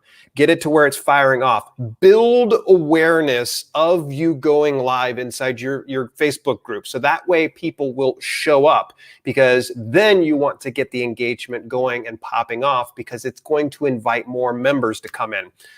Big double little extra thing here. If you're running a Facebook group, take your Facebook business page and run it with your Facebook business page as a moderator or admin, because when you go to post a video or a post of any sort, it's going to have your business page marked as that. And then Facebook's going to say to you, hey, would you like to invite this person to like your business page? At that point, you can invite them to do that. And it's really cool. It's really helped me out. Nice little passive amount of people going over. Now you're probably going, but Dale, okay, what does this have to do with video? Oh, it has everything to do with video. Now, there is, for the gamers out there, you have something, it's called the Level Up program. Level Up program is kind of like the YouTube partner program for Facebook. But for those of us that are kind of talking head videos like Dan, Nick, and myself, there's something that's called Facebook for Creators. And Facebook for Creators is essentially the same thing. Now, unfortunately, off the top of my head, I think it might be you have to have 100 likes or followers. You have to have so many streamed hours, and you have to have an average watch time of 1 minute out of 3 minutes of content. And the CPM is absurdly lower than, say, YouTube is. but it is a good starting point. Now, there's a reason why I went from Facebook group over to business page, because we can go ahead and monetize already inside the Facebook group with whatever our products, services, any of that type of stuff inside the Facebook group. But also, if you want to diversify that, think about Facebook for creators and trying to loop people into your business page. And you can keep them inside the Facebook platform and such without having to send them to another one. And you have 1,200 followers, bravo. I know a lot of people that have been grinding it out and they have maybe a dozen, members inside their group, and they're the only one talking inside the group. And it's sometimes a little sad, but it all has to do with engagement. So you got 1,200, man, embrace them. You don't need to take them off of platform. As Nick said, ask them, hey, if I ran something over here, would you come over and join me? At maximum, I would say, and this would be my recommendation, if you had a stellar stream inside your Facebook group, pare it down to some of the best highlights, put it over on YouTube as a pre-recorded video, and that way it can kind of live over there, and maybe you can start to pick up some more momentum beyond the 20 subscribers that you have. Sorry, I love talking about Facebook groups, guys. That was great. That was great. That was good stuff. Yeah, we've been, my brother and I, he just started his YouTube channel, and he's been doing a lot on Facebook. We've been experimenting with groups and business pages, and there's some really cool stuff you can do on Facebook in terms of creating your brand as both a page and a group, and then sharing a page post inside the group. When everybody interacts with it, you can then go into the list of people who liked it and click on invite them to your page. So it's a good way to get in there and grow your audience. Real quick, want to jump in, and we would not be here without our sponsors. So I do want to thank Prism Live Studio for being the title sponsor of People of Video Online. There's currently a contest going on Facebook as well as Twitter, where you can share a screen print that you've downloaded the Prism Live Studio app. And there's some other instructions, tag People of Video, and we're going to go through there and pick some out to give you the People of Video prize packs. We'll get those mailed out to you, all kinds of cool stuff, pins, hats, bags as well. And I use Prism Live Studio. They have there's content or a video on Creator Fundamentals that shows you exactly how that whole thing works. Very intuitive, very simple to use. We've had a lot of positive feedback on it as well, at how easy it is to go live. And you can go live mobile under 1,000 subscribers to YouTube. So that is great as well. And you can use it with a DSLR, which is like next level. Right. So like so if you're wanting to stream on your phone, but then you want to connect a DSLR to it, Prism Live will let you do that. It's awesome. I think that right now is available on Android. And last I saw, I don't know that I think iPhone is on the way on that one. But yeah, that's I'm actually looking forward to it. When I first saw it, I think Dee did a video on it. I ran out and bought a thing, and I'm like, oh, it's not for iPhone yet, but iPhone is coming. And so I'm really looking forward to that, to being able to mess with that, because that's kind of a really cool mobile way to get some really high quality live streaming going. Also want to thank our other sponsors. Soundstripe have been, they provide sound music, so you don't get copyright hits on your music as well. I use them on Creator Fundamentals. They've been fantastic. Great people over there as well on that. TubeBuddy. We all know TubeBuddy. We all love TubeBuddy. TubeBuddy is a fantastic company that has always been there for the online video community. And Phil and the team have always been fantastic. They're incredible. Yep. Absolutely one of incredible. The first sponsors of People of Video, if not the first sponsor of People of Video. And it's #1 browser plugin for growing your YouTube channel. You can go to trytubebuddy.today and get that installed for free. Total game changer. If you're a YouTube content creator, like if you're not using TubeBuddy, you're working against yourself. Like you'll make everything easier on yourself if you have TubeBuddy installed as a YouTube content creator. It's literally the best tool for YouTube content creators. Everybody's always looking for like, hey, what tools do I use to help me with my channel? TubeBuddy is what you're looking for. All right. Sorry, Dan. Absolutely. No, thank you, Dan. Well put. Exactly. I feel like you've done this before. No. Couple times. Yeah, they are fantastic. And also Uscreen. For those of you who don't know, the Uscreen is actually the platform that People of Video Online lives on. They were one of our sponsors when we were a live event in Albany, New York. We had to pivot online given today's current situations, and it was the perfect marriage, and they have been fantastic. I've received a lot of positive feedback for the look and feel and interactivity of the platform itself, and that is all Uscreen. So if you're looking to do that, if you're looking to host online events or have a subscription service where you can do video content behind a paywall, you can definitely use Uscreen. Uscreen. PJ over there has been fantastic. And it was just the perfect situation. It allowed me to take 8 months, or I guess 10 months of planning that I was planning the in-person event, pivot with 2 months to go, and bring you guys People of Video online. And that's all possible because of the Uscreen platform. So thank you so much to PJ and Uscreen as well. And really quick on that one also, just because I love just jumping in on you, Dan. Another thing with Uscreen also is how we were talking before about making money and trying to figure out different ways to make money with your content and so on. Like Uscreen is a great example of something that you can use, because basically one thing that is really advantageous when you're trying to make money online as like an affiliate, or if you're trying to actually provide products or services of some kind, is to have some type of recurring revenue. Because what happens is, because the nature of YouTube, sometimes your channel's up, sometimes your channel's down, it's just how it is, right? That's the nature of the beast. And when your channel's up, then, the money's flowing in. When the channel goes down, then you're going to take a little bit of a financial hit depending on what it is that you're selling. But when you start getting things that are recurring, then what that means is every single month people are paying for a subscription service, like Dan mentioned earlier. So with Uscreen, how that works is you basically sign up for a Uscreen channel. There's a monthly fee attached to it, depending on, like which plan that you choose. But you start with a Uscreen channel. And I recommend that you use this if you already have like an audience in place, because you'll be able to do an easier transfer of people. You'll be able to generate more sales quicker. But basically how that works is you sign up, you create a Uscreen channel, and it's really easy to build one. And then once you have the Uscreen channel, then you start putting exclusive content into your Uscreen channel, and you let your viewers know about it. And the people that are really into what it is that you're doing can go there and actually pay a monthly recurring fee in order to access all of that content that you're putting out. So let's put this into like a real life thing. Let's say that like Ron's Trains and Things, who I saw here in the chat earlier, like in Ron's situation, if he were to do something like that, if he was looking for like, hey, how can I get some additional recurring income from my channel, then he could start a Uscreen channel, and he could start putting together additional detailed information, training information on like, putting trains together, and deeper knowledge on, picking the right trains and like that kind of stuff for his particular audience. If you are doing any type of help content, I don't care what it is, if you're doing any type of help content at all, then you can make exclusive content for Uscreen. You put it in there, and you let people know that for the more advanced stuff, or just for more structured information.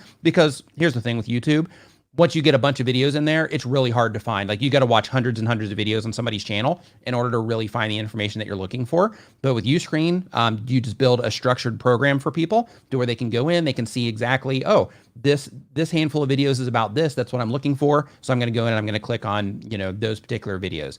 But basically, you just create an additional asset for yourself using Uscreen, and it's just as easy once you get it set up, and they help you set it up, but it's just as easy as setting up a YouTube channel.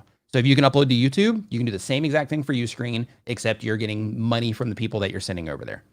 Yeah, and I found, and like I said, I had to turn around on that in a very short period of time, and I found the interface, the behind the scenes, the admin section very intuitive and easy to make changes on the fly, because I'm constantly it's a one-man show in terms of the technical things and keeping track of stuff and making sure everything's up and running at this point. I did have a lot of people have certainly helped with People of Video, but it's easy for me to know where to go and what to do. And if I see a tweak, if somebody says, hey, I didn't get my username and password, or hey, I can't see a video, it's real quick. In fact, I've even done it during some of these live streams to go on in and help somebody out without leaving camera. So yeah, definitely hats off to Uscreen. They have been a fantastic asset for People of Video online, and really helped us to take what was going to be a live event and bring it to life online.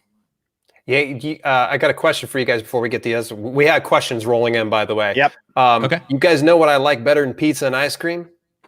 Continuity, baby, because I eat that up all the time. I love getting some of that monthly revenue. That's really just, honestly, let's face it. Sometimes if you do, like, say, lifetime access to something, it's great. You see a boost in your revenue, but there's nothing better than seeing that continuity. That's that monthly membership type stuff, because it can increase. Because maybe you'll start out, say, 10 members paying $10 a piece. That's $100 per month.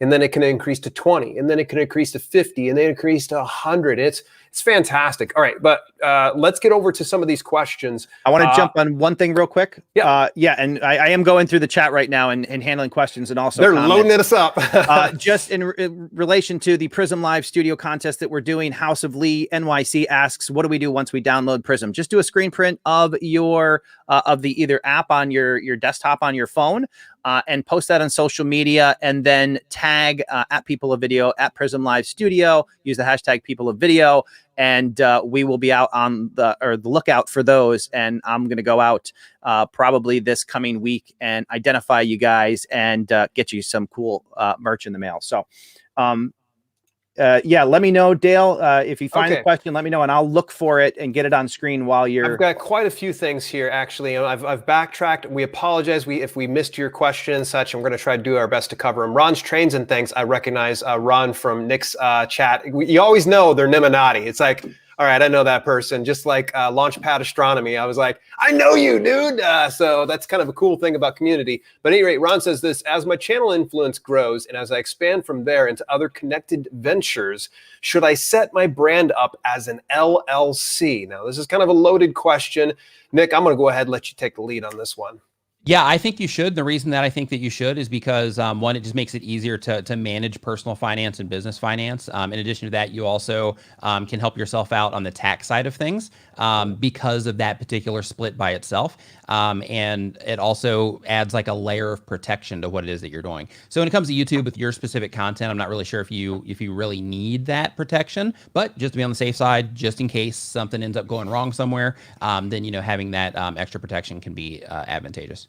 There's so many things we can branch off on this one. Yeah, you do have that layer of protection. Just remember, if you do have an LLC, that you do get yourself set up with an EIN, an employer identification number, and set up a business bank account. So that way, any funds that you're earning, you're going to go over into your business account, not your personal account. Because if you start throwing it in there, if for some reason someone's like, I sprained my ankle setting up some trains and it's all Ron's fault, they come over, they're going to go and sue your company, and then they see that all of the money's going into your personal account, then the LLC's all for naught. So you may want to make sure that you consult someone to kind of walk you through the process. I'll tell you that here in the United States, filing an LLC is dead simple. It's really, really simple, but maybe getting a hold of a lawyer to make sure that you have everything in check. I'm very fortunate that my CPA walked me through everything that I needed to do. So that way I kept everything good as far as taxes. And if I was ever audited, that it would kind of clear those things up.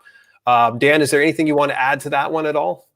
I have definitely set up an LLC as well. I'm probably not the best person to give legal advice on that, but I do think that there are some, there are definitely some perks, and you should definitely look into it. Like Dale said, it's not as complicated as it sounds. I would just be, if I was going to give any advice, I would say be careful of the companies out there that offer to, hey, we'll set up an LLC for you, because a lot of times they're not doing a lot of work, but they're charging you a lot more money than it needs to cost. $3,000 to set up an LLC that costs exactly. So most of that process, normally the normal process, at least for me in New York State, is basically you find the right government website. They have instructions and a process. There's an application fee or a submission fee, whatever they call it, whatever it is. It's not horribly expensive. And then you just go through that process. A lot of those third parties that are out there are, just trying to take advantage of a lot of people that go, I don't know anything about it, let you do it. And you could certainly go that route if that's easier for you. If money's not an object and you just simply want it to be done, but just something to be aware when you are setting up LLCs. And yeah, I'm also scrolling through the questions or trying to find them. So Dale, if you have any more questions, I'll try to. I think this is Ken King from Adventures in Dirt. He was actually one of the ones on Evan Carmichael's review thing. So Congrats if anybody missed that, that was on yesterday's docket. Go watch it. It was really, really good. I just always love seeing channel reviews. In fact, that was one of my favorite guilty pleasures, is showing up to Nick's channel reviews every Saturday.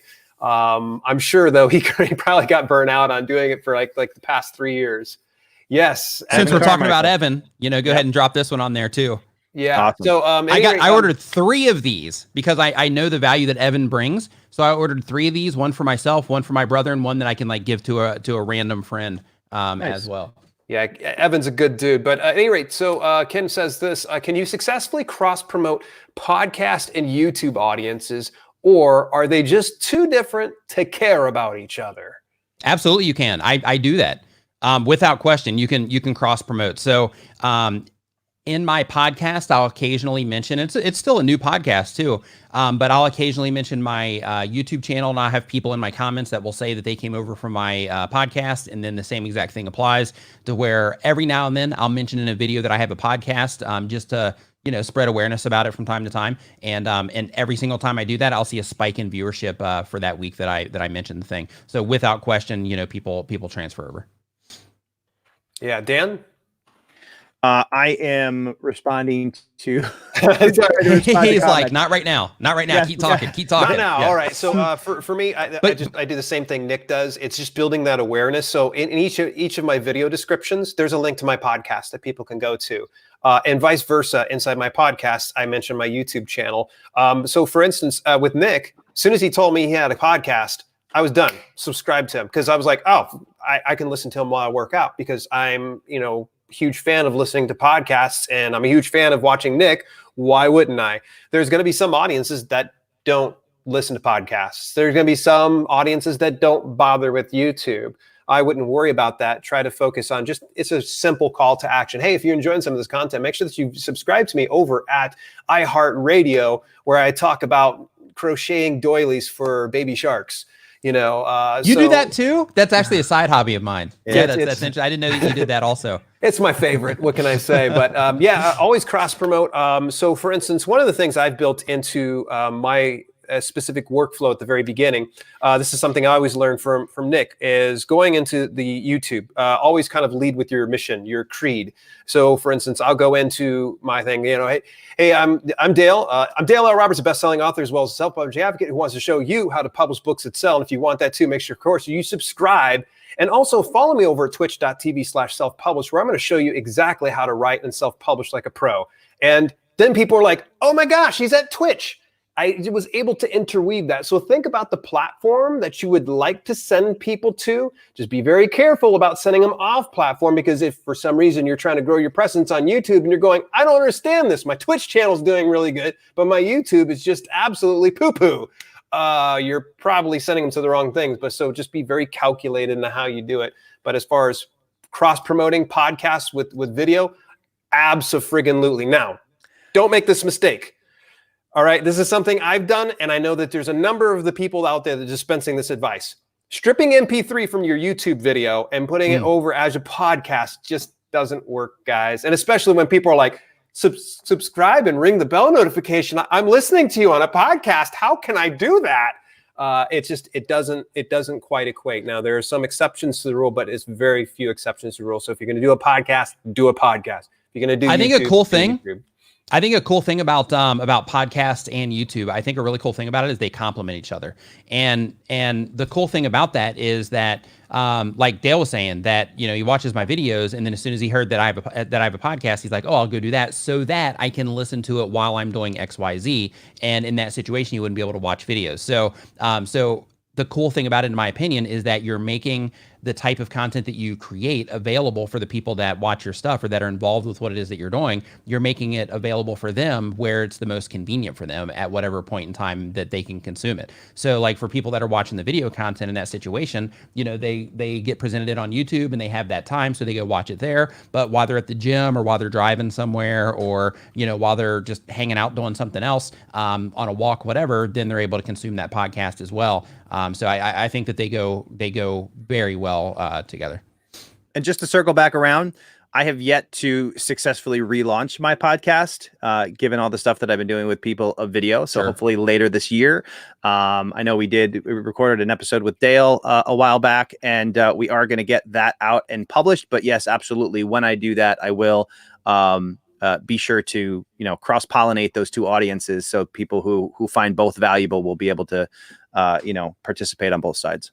And as a shameless self-promotional plug, Mine is called Comments Over Coffee, where you can learn about the short form content. So you can learn about YouTube over a cup of coffee with your morning coffee. And you can download that on all of the available sources for it. So if you want to learn about YouTube over a cup of coffee, Comments Over Coffee. It's crazy because he actually is sharing some stuff that's completely different from his stuff on YouTube. I learned something new when it came to, I think it was actual Google AdSense, and I discovered that actually you can block sites that you don't want to promote on your channel. Game changer, because I saw some people promoting, and I'm like, I don't want you on my channel. So I learned that on Comments Over Coffee. Love it. Seize the Day Studios asked, where can we get that book? I don't know how long ago you asked. So, Nick, do you still have Evan's book in reach? And I can also hold up my brother's book. These can both be on Amazon. You can get them on over there. So look up Evan Carmichael, Built to Serve, Walt Roberts, Live Streaming Kit. This is a beginner's guide. So, cool. I'm trying to scroll through the comments, and there's been a lot of every time I try to scroll through comments, you're like, Dan, and your take. I'm like, I don't know. I'm trying to read. But try to make sure we didn't miss anybody. So a quick thing while you guys are going through the comments, and one thing that I want to mention on that, since you brought it up, Dale, about blocking certain people from your or certain advertisers from your channel. Like one thing that I recommend to everybody here, real quick in the chat, just give me a hashtag yes if you promote things as an affiliate on your YouTube channel. Just hashtag yes.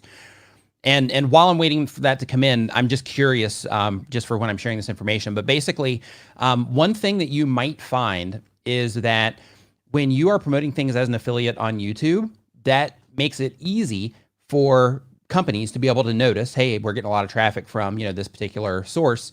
And because of that, they could, if they chose to, they could actually advertise right on top of your content. So when somebody's looking for the thing that you're actually promoting or the thing that you're bringing attention to. Okay, so we got a handful of people. Good. So when somebody's promoting or when you're bringing attention to something and it's doing well, then they can look at that and they can say, okay, well, we can spend a little bit of ad money instead of, like, if you're crushing it, then they can say, okay, instead of giving them, thousands of dollars a month, we can spend a little bit of ad money and we're going to jump right in the middle of that click and that video for, a certain amount of monetized views. So what I recommend is every single thing that you promote as an affiliate, go in and block it. And the reason for that is just to be on the safe side. Most companies are cool enough to where they won't do that. But I had one a long time ago that actually did advertise directly on my video. So you want to make sure that you are blocking the URLs of the companies that you are promoting as an affiliate, just for the sake of protecting yourself there. Another thing, if you're doing any type of like service-based thing, let's say that you have a video editing service. Let's say that you're a real estate agent. Let's say that you are a mortgage broker. Let's say that you are a plumber.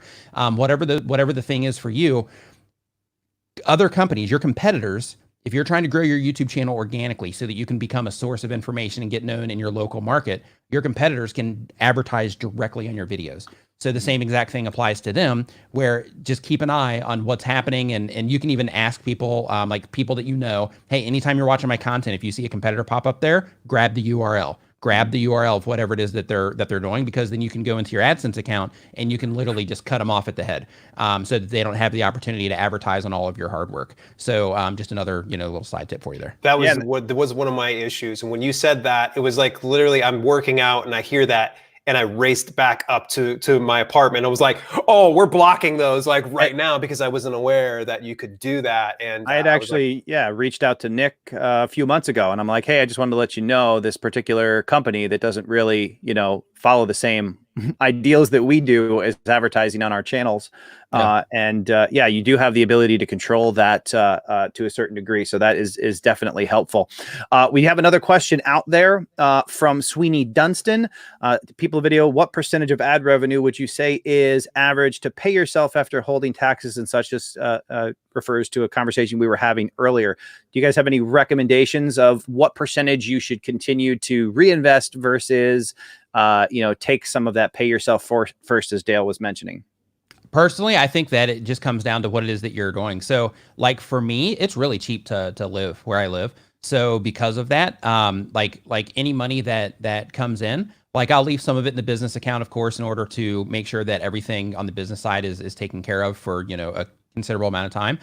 But then everything else comes out so that I can, invest in things like that. And in terms of like my living expenses, they're so low over here because I'm in Asia. So they're so low over here that that it doesn't take much anyway. But I still will pull a lot out of the business account, and I'll pay myself so that I can personally invest. It.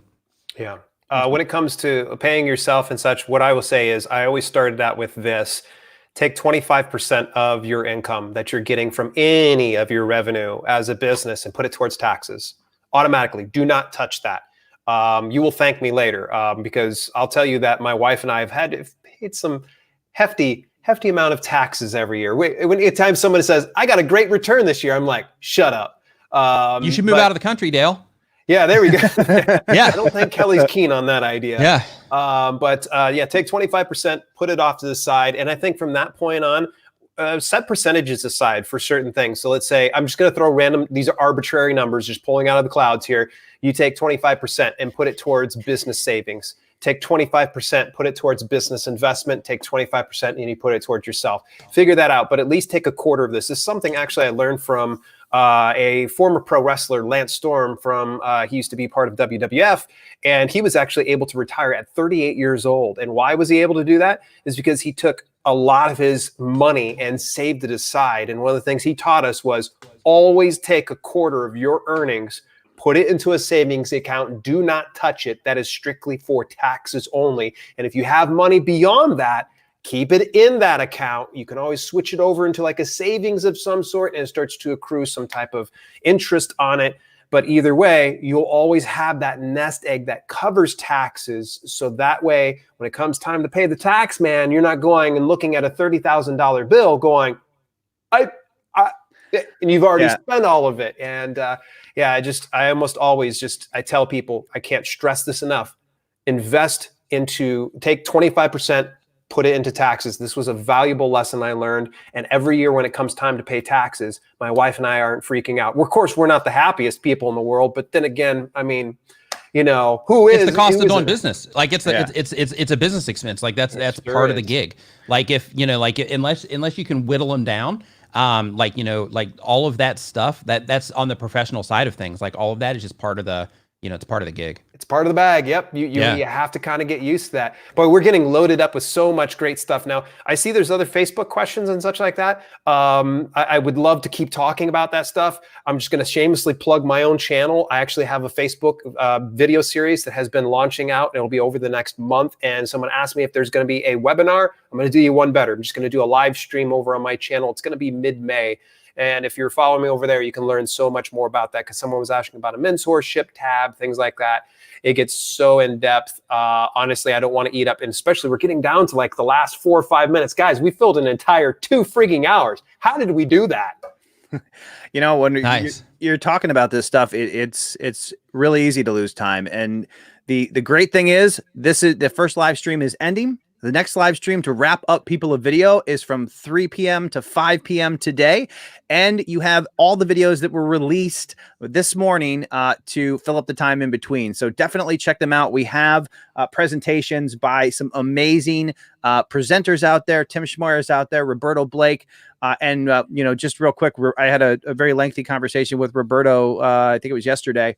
And we were talking specifically about some of those tax things that you can do and some different things that may be able to help with the business side of taxes. So Dale, we'll have a conversation on that. And there's even people asking about, all the different legal questions associated with LLCs and doing that in taxes. Do either of you have any good resources for somebody who's a YouTuber who's making money that needs some advice or information on how to handle those types of things? What I recommend is that you find somebody locally because the nuances of a lot of that stuff will vary locally.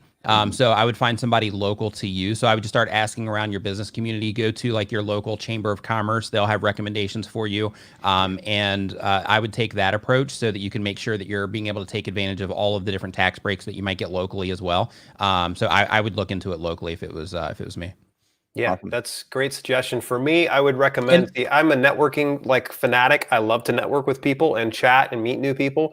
So find a local networking meeting, and most times you will find a business professional in that sector, and they would be able to help you. In fact, that's how we found our CPA. She is phenomenal. So you'll probably find other ones. So go to local networking meetups, and there's a good chance that you can even work out a quid pro quo with them in a networking environment, to where if you do something for them, they will do that in exchange for you. So just kind of look that up. If you can't find any local networking meetings, Chamber of Commerce is a great one, or look up meetup.com. Meetup.com has a lot of excellent local meetings, and it doesn't cost you a dime. Just show up, look pretty, and do your thing.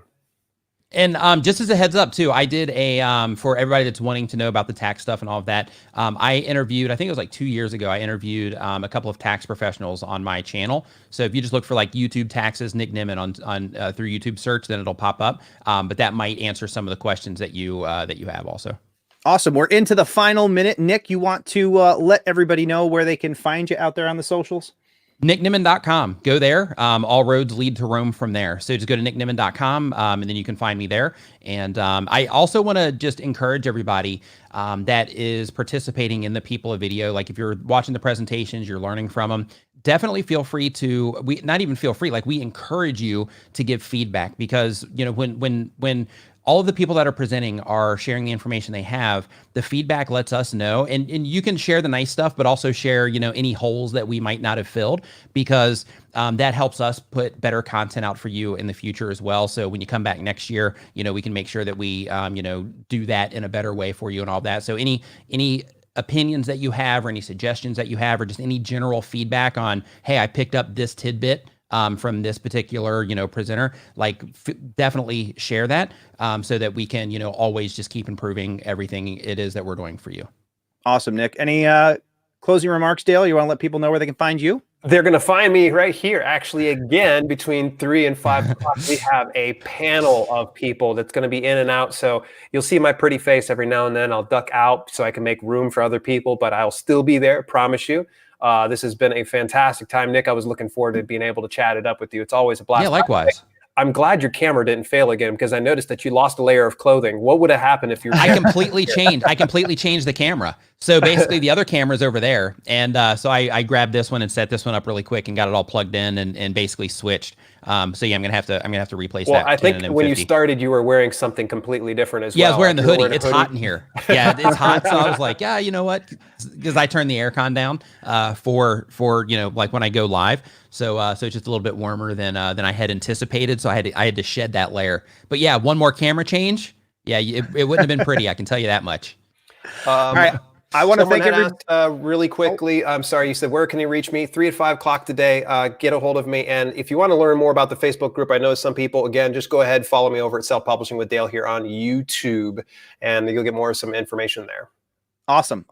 Thank you guys so much for joining us here on the People of Video live stream. As Dale has mentioned, our next live stream is at 3 p.m.